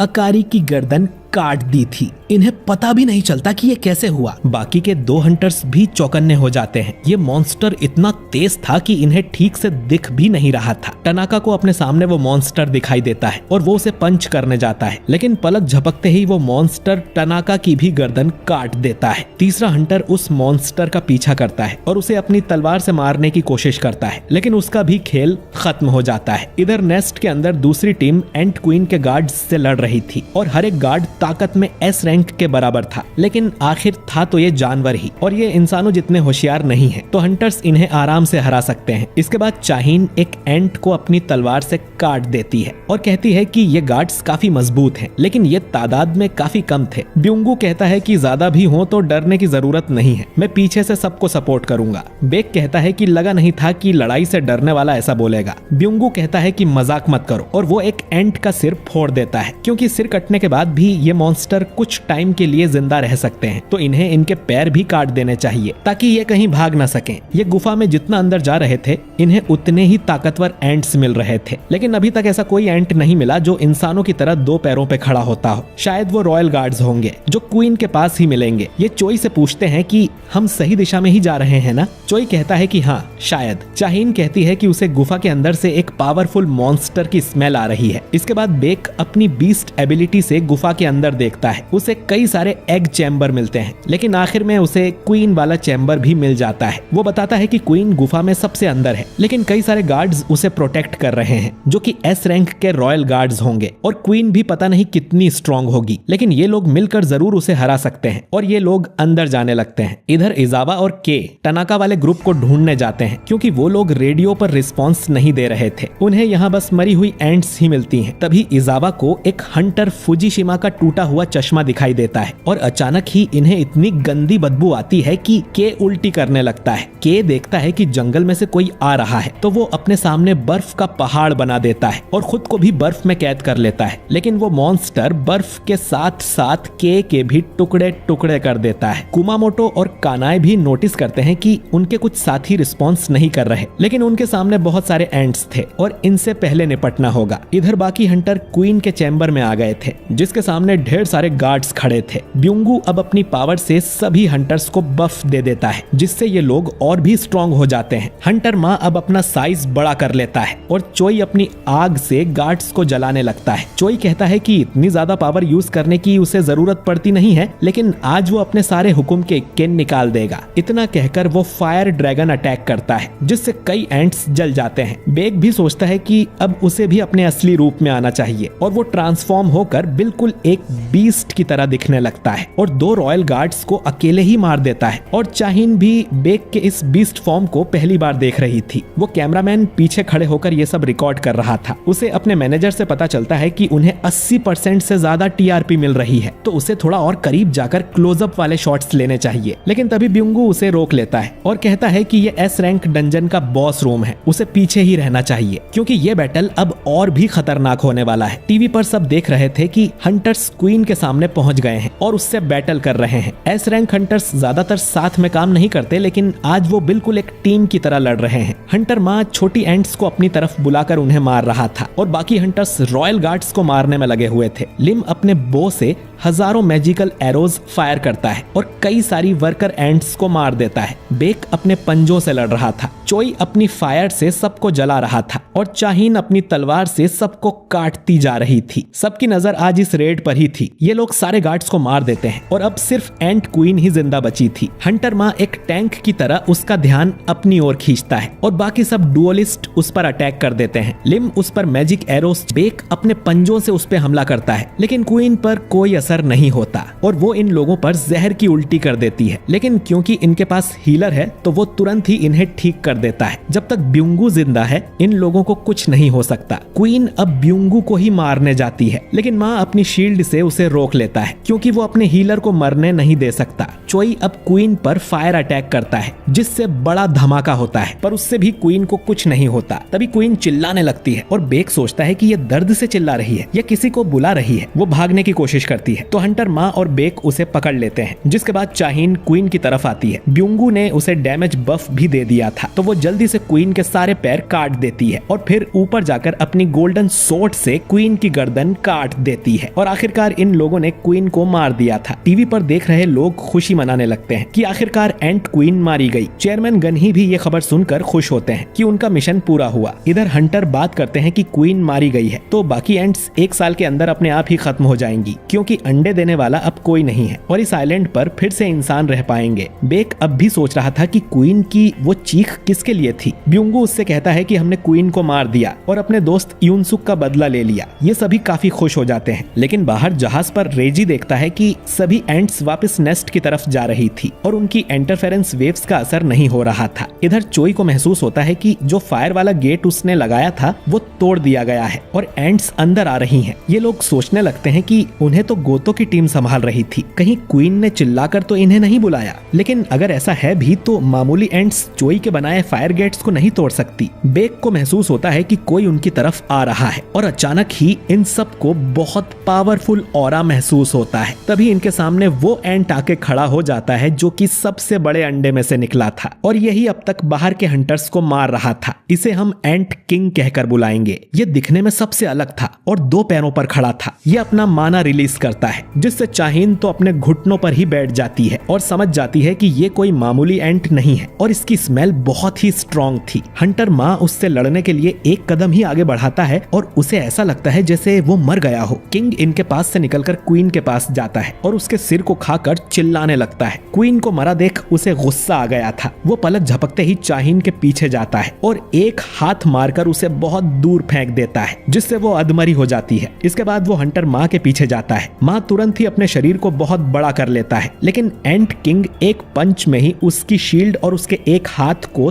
तोड़ देता है। वो दूसरे हाथ से भाला मारने जाता है तो किंग उसका दूसरा हाथ भी उखाड़ देता है। इसके बाद वो बाकी हंटर्स की तरफ बढ़ता है। बेक उस पे हमला करने जाता है तो वो उसे चीर देता है। इसके बाद चोई अपनी फायर अटैक कर पाए उससे पहले ही एंट किंग उसके सामने जाकर उसके शरीर पे भी कट लगा देता है। लिम अब अपने एरो से किंग पर निशाना लगाता है, लेकिन किंग अपने हाथ से ही उसके एरो को पकड़ लेता है और उसे भी एक मुक्का मारकर दूर फेंक देता है। लेकिन वो देखता है कि हंटर माँ के दोनों हाथ वापिस आ गए थे। असल में ब्यूंगू ने तुरंत ही उसे हील कर दिया था। ब्यूंगू ने कैमोफ्लाज नाम की स्किल यूज करके खुद को गायब कर लिया था, जिससे वो छुपकर सबको हील कर सके। लेकिन वो बस अपनी जगह से हिल नहीं सकता। जब तक हीलर जिंदा है उसकी टीम में कोई भी नहीं मर सकता। एंट किंग अब हंटर माँ का पैर पकड़ के उसे खिलौने की तरह पटकने लगता है और फिर उसकी नजर ब्यूंगू पर जाती है। वो गायब था, फिर भी एंट किंग ने उसे देख लिया था और वो उसके शरीर में एक मुक्का मार के अपना हाथ आर पार कर देता है। ब्यूंगू बेक से कहता है कि यहाँ से भाग जाओ और तभी एंट किंग ब्यूंगू का सिर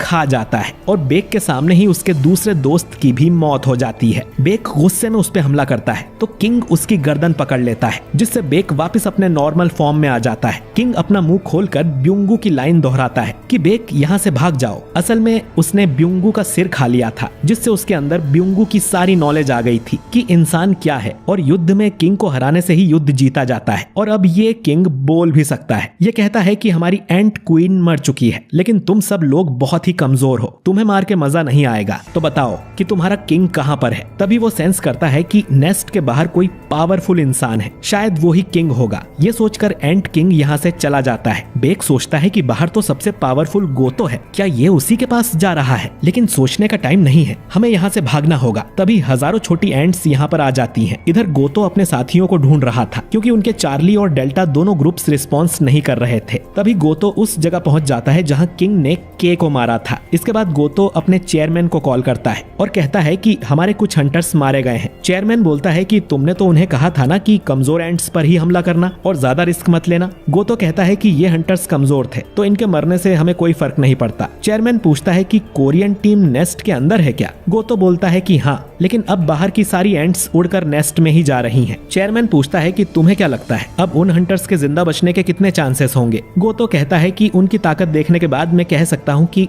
0%। चेयरमैन अब कहता है कि हमने तो कोरियन हंटर्स की मदद करने की पूरी कोशिश की थी, लेकिन वो सब जेजू मिशन में मारे गए, जिससे हमारे जापानीज हंटर्स को वहां से भागना पड़ा। असल में इनका प्लान ही ये था कि कोरियन हंटर्स को यहाँ मरने के लिए छोड़ दिया जाए, जिससे कोरिया देश कमजोर हो जाएगा और बाद में ये लोग क्वीन को मारकर अपने देश को बड़ा बता सकेंगे, क्योंकि एस रैंक का डंजन क्लियर करना बहुत बड़ी बात होती है। तो चेयरमैन इन सबको तुरंत वहां से निकलने का ऑर्डर देता है। तभी एंट किंग पीछे से इन पर हमला करता है, जिससे गोतो तो बच जाता है, लेकिन इशिदा मारी जाती है। गोतो होशिनो को तुरंत यहाँ से चले जाने को कहता है, वरना वो उसकी लड़ाई के बीच में ही आएगा। होशिनो अब यहाँ से भाग जाता है और गोतो के सामने एंट किंग खड़ा था। वो पूछता है कि क्या तुम राजा हो? जो सुन गोतो चौंक जाता है कि ये एंट तो बात भी कर सकता है और बोलता है कि हाँ, मैं राजा हूँ। ये सुन एंट किंग खतरनाक मैजिक पावर रिलीज करता है। गोतो सोचता है कि ये पावर तो उसने पहले भी महसूस की थी जब वो जिन्वू से लड़ा था, लेकिन इससे पहले कि वो कुछ कर पाता, एंट किंग गोतो को भी मार देता है। इधर हजारों एंट्स नेस्ट के अंदर आ गई थी। चोई अपनी पूरी पावर से उन्हें रोकने की कोशिश कर रहा था और सब लोग बुरी तरह से घायल हो गए थे। इनके पास लड़ने के लिए बिल्कुल भी ताकत नहीं बची थी। बेक समझ जाता है कि अब हम लोग जिंदा नहीं बचेंगे। एंट्स इन्हें मारने इनके पास आते हैं, लेकिन तभी इनकी शैडो में से वो सोल्जर्स बाहर निकलते हैं जो जिन्वू ने इनकी शैडो में छुपाए थे और वो एंट्स को रोक लेते हैं। इन्हें समझ नहीं आता कि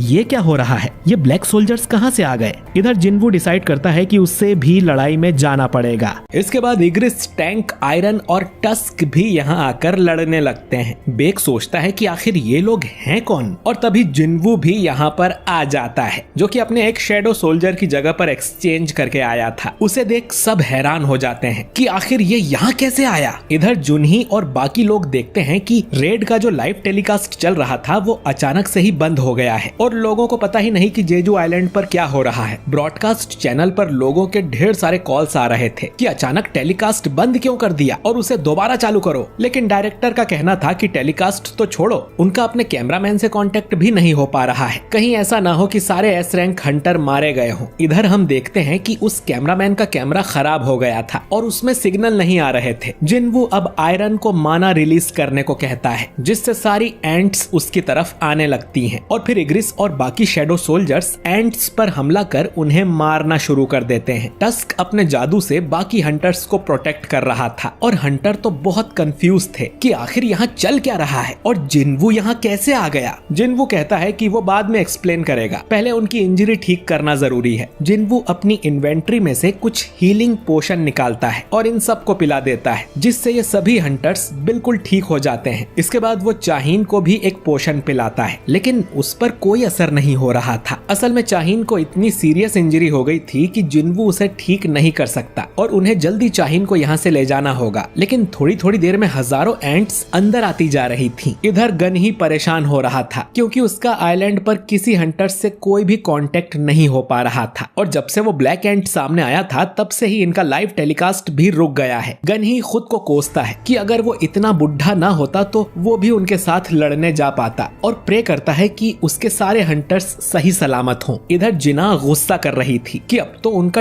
टीवी ही पूरा बंद हो गया है और वो अपने रूम में चली जाती है। इधर रेइजी अपने जापानी चेयरमैन को बताता है कि गोतो का सिग्नल अचानक ही कट हो गया था, यानी कि जरूर उस ब्लैक एंट से लड़ाई में गोतो की डेथ हो गई है और हंटर्स का भी कोई अता पता नहीं है। जो सुन चेयरमैन को यकीन नहीं होता कि गोतो जितना पावरफुल एस रैंक हंटर मारा गया। इधर इग्रिस और आयरन तो बड़े अच्छे से लड़ रहे थे, लेकिन जो मामूली शैडो सोल्जर्स हैं उन्हें थोड़ी दिक्कत हो रही थी। जिन्वू अब जो एंट्स मारी गई हैं उन्हें भी अपनी शैडो आर्मी में शामिल करना चाहता है, लेकिन उसकी ये पावर फिर सबको पता चल जाएगी, जो वो नहीं चाहता। जिन्वू अब बाकी हंटर्स से कहता है कि यहाँ बहुत खतरा है और आपको यहाँ से चले जाना चाहिए। टस्क आपके लिए रास्ता साफ करता रहेगा, तो आप लोग उसके पीछे ही रहना। जिन्वू इनसे ये भी कहता है कि अब आप जो देखोगे उसके बारे में किसी को मत बताना। जिन्वू अब मरी हुई एंट्स के पास जाता है और वो अराइस कहकर उन्हें भी शैडो सोल्जर बनाने वाला था, लेकिन अचानक ही इन्हें खतरनाक ऑरा महसूस होता है और वो एंट किंग वापस लौट आया था। उसे देख बेक कहता है कि ये एंट वापस आ गया, इसका मतलब है कि इसने गोतो को मार दिया होगा। एंट किंग कहता है कि बाहर मुझे कोई राजा नहीं मिला,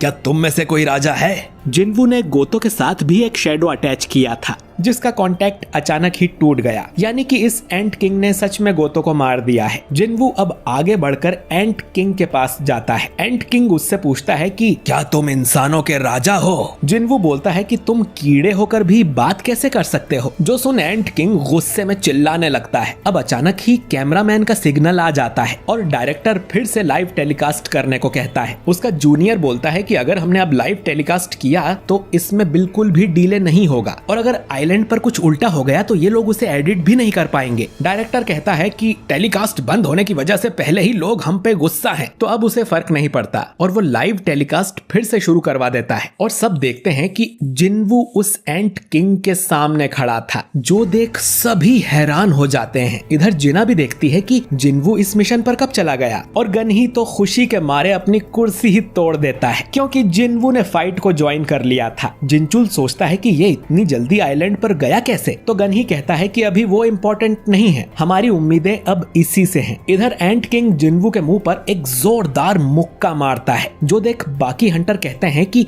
एक जादूगर दुश्मन के इतना पास नहीं जाता है, उसकी तो बैंड बज गई होगी। एंट किंग बोलता है कि तुम भी बहुत कमजोर हो, लेकिन फिर वो देखता है कि उसके पंच से जिन्वू को खरोच भी नहीं आई थी। जिन्वू अब एंट किंग को एक जोरदार मुक्का मारता है, जिससे एंट किंग थोड़ा पीछे झुक जाता है। ये देख हंटर माँ पूछता है कि जिन्वू सच में जादूगर टाइप हंटर ही है ना? बेक कहता है कि उसे भी नहीं पता था कि वो इतना स्ट्रॉन्ग है। इधर जिन्वू कहता है कि एंट किंग बहुत मजबूत है, शायद अपने शेल की वजह से। दोनों अब एक दूसरे को मुक्के मारने लगते हैं, जो इतने पावरफुल थे कि कैमरामैन को यहाँ खड़ा होना भी मुश्किल हो रहा था। इधर जिन्वू एंट किंग पर भारी पड़ रहा था और अपने आखिरी पंच में वो एंट किंग को बहुत पीछे धकेल देता है। एंट किंग सोचता है कि आखिर ये इंसान है कौन। वो फिर से जिन्वू पर अटैक करने जाता है और जिन्वू फिर से उसके मुंह पर एक जोरदार पंच मारता है। एंट किंग अपनी जीभ निकालकर उससे जिन्वू के गाल पर काट लेता है, जिससे जिन्वू के अंदर जहर फैलने लगता है। एंट किंग कहता है कि जहर उसने अपनी मैजिक पावर से बनाया है और अब जिन्वू बिल्कुल भी हिल नहीं सकता है। जिन्वू का पूरा शरीर अब पैरालाइज हो जाएगा। तुम्हारा खेल खत्म हुआ इंसान। इतना कहकर एंट किंग जिन्वू को जान से मारने लगता है। जापानी चेयरमैन को पता चलता है कि उसके 10 में से 7 हंटर्स मारे जा चुके हैं, जो सुन वो बहुत गुस्सा होता है कि ये हंटर कितने यूजलेस हैं। रेइजी उसे बताता है कि जिस एंट ने गोतो को मारा था वो वापस डंजन के अंदर चला गया है। चेयरमैन सोचता है कि डंजन में तो कोरियन हंटर्स हैं, अगर गोतो इस एंट को नहीं मार पाया तो वो लोग तो इसका क्या ही उखाड़ लेंगे। वो लोग अपने बाकी हंटर्स को तुरंत वहां से निकलने का ऑर्डर देते हैं ताकि वो दूसरी टीम के साथ मिलकर फिर से अटैक कर सकें। ये सुन होशिनो कहता है कि वो मॉन्स्टर बहुत ही पावरफुल है, हम उसे नहीं हरा सकते, हमें यह मिशन छोड़कर भाग जाना चाहिए वरना हम भी मारे जाएंगे। इधर एंट किंग जिन्वू को मारने वाला था, लेकिन जिन्वू उसका एक हाथ पकड़कर उसी के पेट में मुक्का मार देता है, जिससे एंट किंग बहुत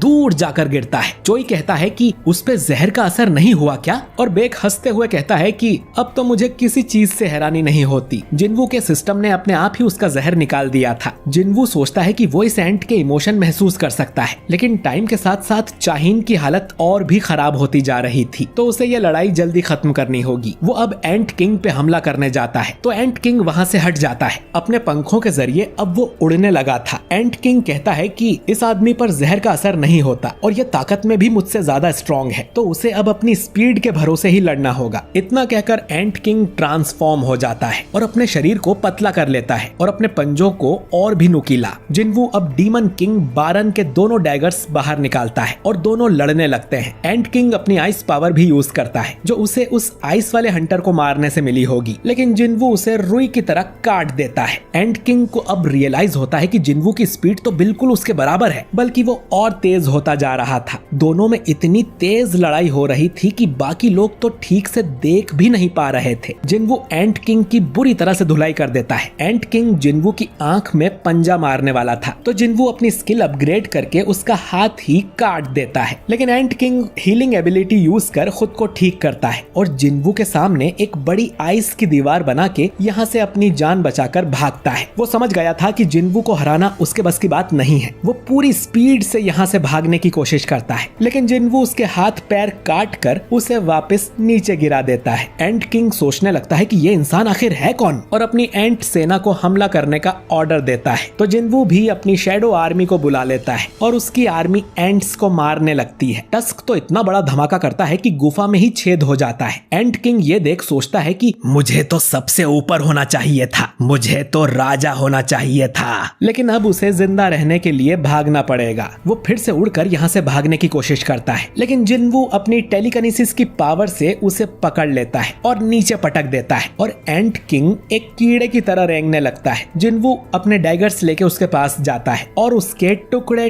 टुकड़े करके एंट किंग को मार देता है। एंट एंट किंग के मरने के बाद बाकी एंट्स अपने आप ही यहाँ से जाने लगती हैं। जिनवू अब भागकर चाहिन के पास जाता है, जिसका ऑरा ऑलमोस्ट खत्म ही हो गया था। चोई कहता है कि उनका हेलीकॉप्टर बाहर ही खड़ा है, उन्हें चलना चाहिए, लेकिन जिनवू कहता है कि उतनी देर तक चाहिन जिंदा नहीं बचेगी। जिनवू अब एक एलिक्सर ऑफ लाइफ की बोतल निकालता है, जिससे उसने अपनी मदर को ठीक किया था। जिनवू वो बोतल चाहिन को पिला देता है, लेकिन उससे भी कोई असर नहीं होता, क्योंकि चाहिन की हालत बहुत खराब हो चुकी थी। जिनवू को अब समझ नहीं आता कि वो अब करे क्या। बाहर जाने का उनके पास टाइम नहीं है। शैडो एक्सचेंज भी वो 3 घंटे में एक बार ही कर सकता है, और उसे ये नहीं पता कि शैडो एक्सचेंज करके वो चाहिन को अपने साथ टेलीपोर्ट कर पाएगा भी या नहीं। वो सोचने लगता है कि चाहिन को बचाने का कोई तो तरीका होगा, और तभी उसे एक आइडिया आता है, और वो कैमरामैन से कहता है कि रिकॉर्ड करना बंद करो, वरना मैं कैमरा तोड़ दूंगा। कैमरामैन उसकी बात मान जाता है। इसके बाद टस्क ब्यूंगू की लाश इनके सामने लाके रख देता है। बेक पूछता है कि वो क्या करने की सोच रहा है, पर जिनवू कहता है कि बातें करने के लिए उनके पास टाइम नहीं है। वो ब्यूंगू की लाश के पास जाकर अराइज बोलता है, जिससे ब्यूंगू की शैडो एक्सट्रैक्ट हो जाती है, और वो भी जिनवू की आर्मी का एक सोल्जर बन जाता है। इधर गोतो की टीम से जो हंटर्स जिंदा बच गए थे, उन्हें उनका चेयरमैन वापस आइलैंड पर जाने को बोलता है। होशिनो कहता है कि तुम हमें वापस उस जगह भेजना चाहते हो जहाँ पर वो मॉन्स्टर है। अगर तुमने उसे अपनी आंखों से देखा होता तो ऐसा कभी नहीं कहते। उसने गोतो को भी बहुत आसानी से मार दिया था। अब रेइजी बताता है कि वो एंट किंग मर चुका है, किसी कोरियन हंटर ने उसे मार गिराया। इधर बाकी सब हंटर्स जिनवू की ये स्किल देखकर हैरान थे कि ये मरे हुए लोगों की शैडो निकालकर उनकी पावर यूज कर सकता है। ब्यूंगू यानी कि उसकी शैडो अब चाहिन की तरफ जाने लगती है। जिनवू कहता है कि उसने एक आवाज सुनी थी। ये आवाज ब्यूंगू की थी, जो उसकी पावर यूज करने को कह रहा था। अब ब्यूंगू क्योंकि एस रैंक का हीलर था, तो वो चाहिन को बड़ी ही आसानी से हील कर देता है। जिनवू बोलता है कि ब्यूंगू असल जिंदगी में जरूर बहुत अच्छा इंसान रहा होगा, क्योंकि जिनवू ने तो उसे कोई ऑर्डर भी नहीं दिया था, और वो अपने आप ही चाहिन को जाके हील करने लगा, और चाहिन बिल्कुल ठीक हो जाती है। कैमरामैन समझ गया था कि जिनवू ने कैमरा बंद करने को क्यों बोला, क्योंकि वो उसकी ये शैडो वाली पावर किसी को नहीं बताना चाहता। चोई सोचता है कि हर बैटल के साथ लेवल अप करना कितनी खतरनाक पावर है। अब बेक जिनवू से कहता है कि ब्यूंगू की पावर फ्यूचर में जाकर उसे बहुत काम आएगी, लेकिन ब्यूंगू को लड़ाई से हमेशा नफरत होती थी, तो वो नहीं चाहता कि जिनवू उसकी शैडो का इस्तेमाल करे। जिनवू कहता है कि उसे रेड गेट वाले दिन की याद आ गई, जब बेक ने ऐसे ही उसके कंधे पर हाथ रखा था। लेकिन इस बार बेक ऑर्डर नहीं दे रहा, बल्कि एक रिक्वेस्ट कर रहा है, और जिनवू वैसे भी ब्यूंगू को अपनी शैडो आर्मी में नहीं रखने वाला था। जिनवू अब ब्यूंगू के पास जाकर उसकी शैडो रिलीज कर देता है, जिससे उसकी शैडो खत्म होने लगती है। ब्यूंगू बेक की तरफ देखकर मुस्कुराता है और हमेशा के लिए चला जाता है। इधर जापानी चेयरमैन सोच रहा था कि ये जिनवू उस आइलैंड पर कैसे पहुंच गया, ये तो रेड का हिस्सा नहीं था ना। रेइजी कहता है कि पता नहीं, लेकिन पावर रीडिंग्स की माने तो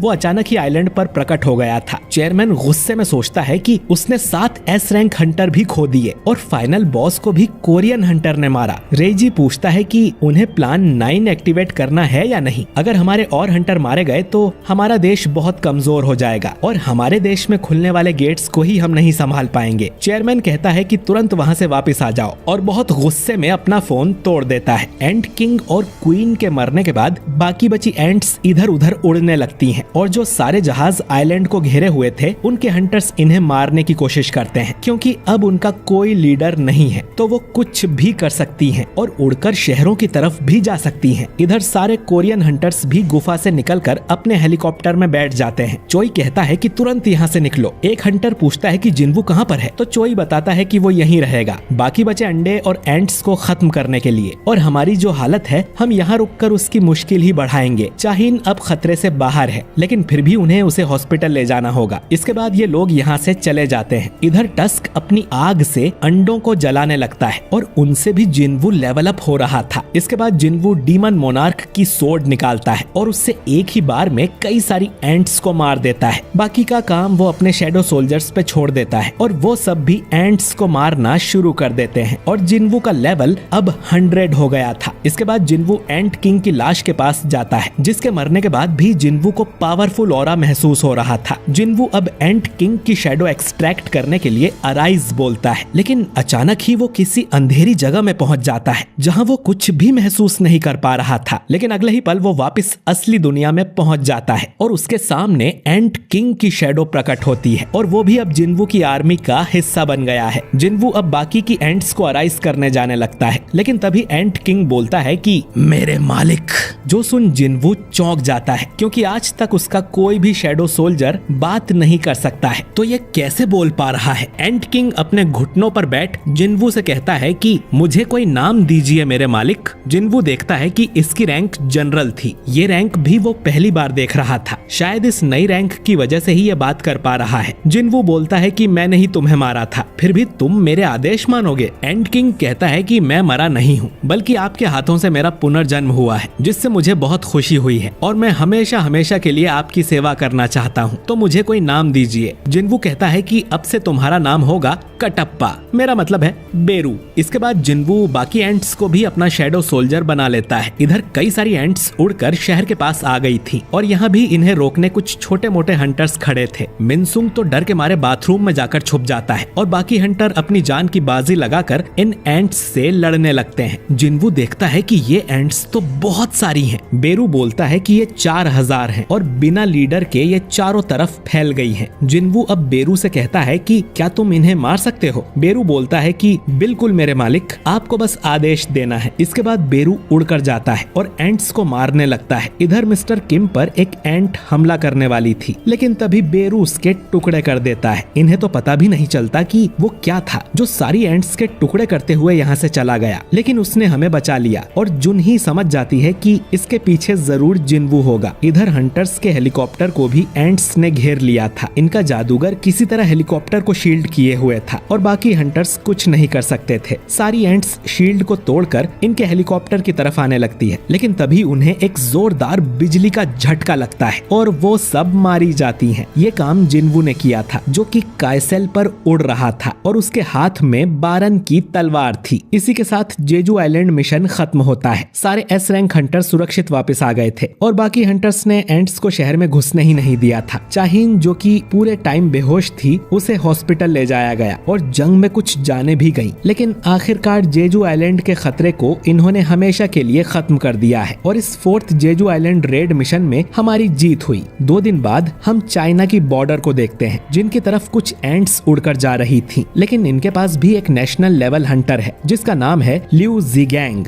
वो अपनी तलवार से एक वार करता है और आसमान में बड़ा धमाका होता है, जिसमें सारी एंट्स खत्म हो जाती हैं। लिu कहता है कि कितनी शर्म की बात है कि मुझे एंट किंग की जगह इन मच्छरों को मारना पड़ रहा है। मुझे वहाँ जाने दिया होता तो बहुत मजा आता। रेड को अब कुछ दिन बीत जाते हैं। जो लोग रेड में मारे गए थे उनके लिए एक मेमोरियल बनाया जाता है। सभी हंटर्स और ढेर सारे लोग यहाँ पर आए थे। जिन्वू भी यहाँ फूल चढ़ाने आता है और पूरी दुनिया को पता चल गया था कि ये रेड जिन्वू की वजह से ही कामयाब हुई है। कुछ लोग उसे हीरो बोल रहे थे, लेकिन कुछ लोगों का कहना था कि अगर जिन्वू शुरू में ही हंटर के साथ गया होता तो इतने लोग भी नहीं मरते, लेकिन वो तो ऑरा फार्मिंग करने बिल्डिंग की छत पर चढ़ा हुआ था। बेक जिन्वू से कहता है कि अपना सिर ऊंचा रखो, चाहे लोग कुछ भी कहें, हमारी जीत तुम्हारी वजह से हुई है। जिन्वू यहाँ से जाने लगता है और हम देखते हैं कि चाहीन उसे देख रही थी। इसके बाद चेयरमैन गनही जिन्वू का शुक्रिया अदा करते हैं। जिन्वू कहता है कि अगर वो पहले ही उनके साथ गया होता तो शायद ब्युंगू आज जिंदा होता। गनही बोलते हैं कि पर तुम्हारी वजह से बाकी एस रैंक हंटर्स और हमारा देश सही सलामत है। ये बहुत बड़ी बात है और इसके लिए उसे इनाम भी मिलेगा। इसके बाद गनही पूछता है कि जिन्वू ने आगे का क्या सोचा है, क्योंकि अब उसकी पावर पूरी दुनिया ने देख ली है, तो जनता अब उसे अकेली नहीं छोड़ेगी। कुछ लोग उसे अपनी गिल्ड में भर्ती भी करना चाहेंगे, इसीलिए इनका जानना जरूरी है कि जिन्वू अब क्या करने की सोच रहा है। जिन्वू अब कहता है कि वो अपनी खुद की गिल्ड शुरू करना चाहता है। इधर हम जेजू आइलैंड को देखते हैं, जहाँ पर नाइट्स गिल्ड के हंटर्स मौजूद थे। जोंगसू कहता है कि वो यहाँ देखने आए हैं कि कोई एंट बचा तो नहीं और कोई इम्पोर्टेंट आइटम हो तो उसे भी ये कलेक्ट कर सकें। एसोसिएशन को इन पर भरोसा है, इसीलिए इन्हें यहाँ भेजा गया है और एक असली मर्द अपना काम ईमानदारी से करता है, बिना कोई फालतू सवाल किए। तभी गुफा में से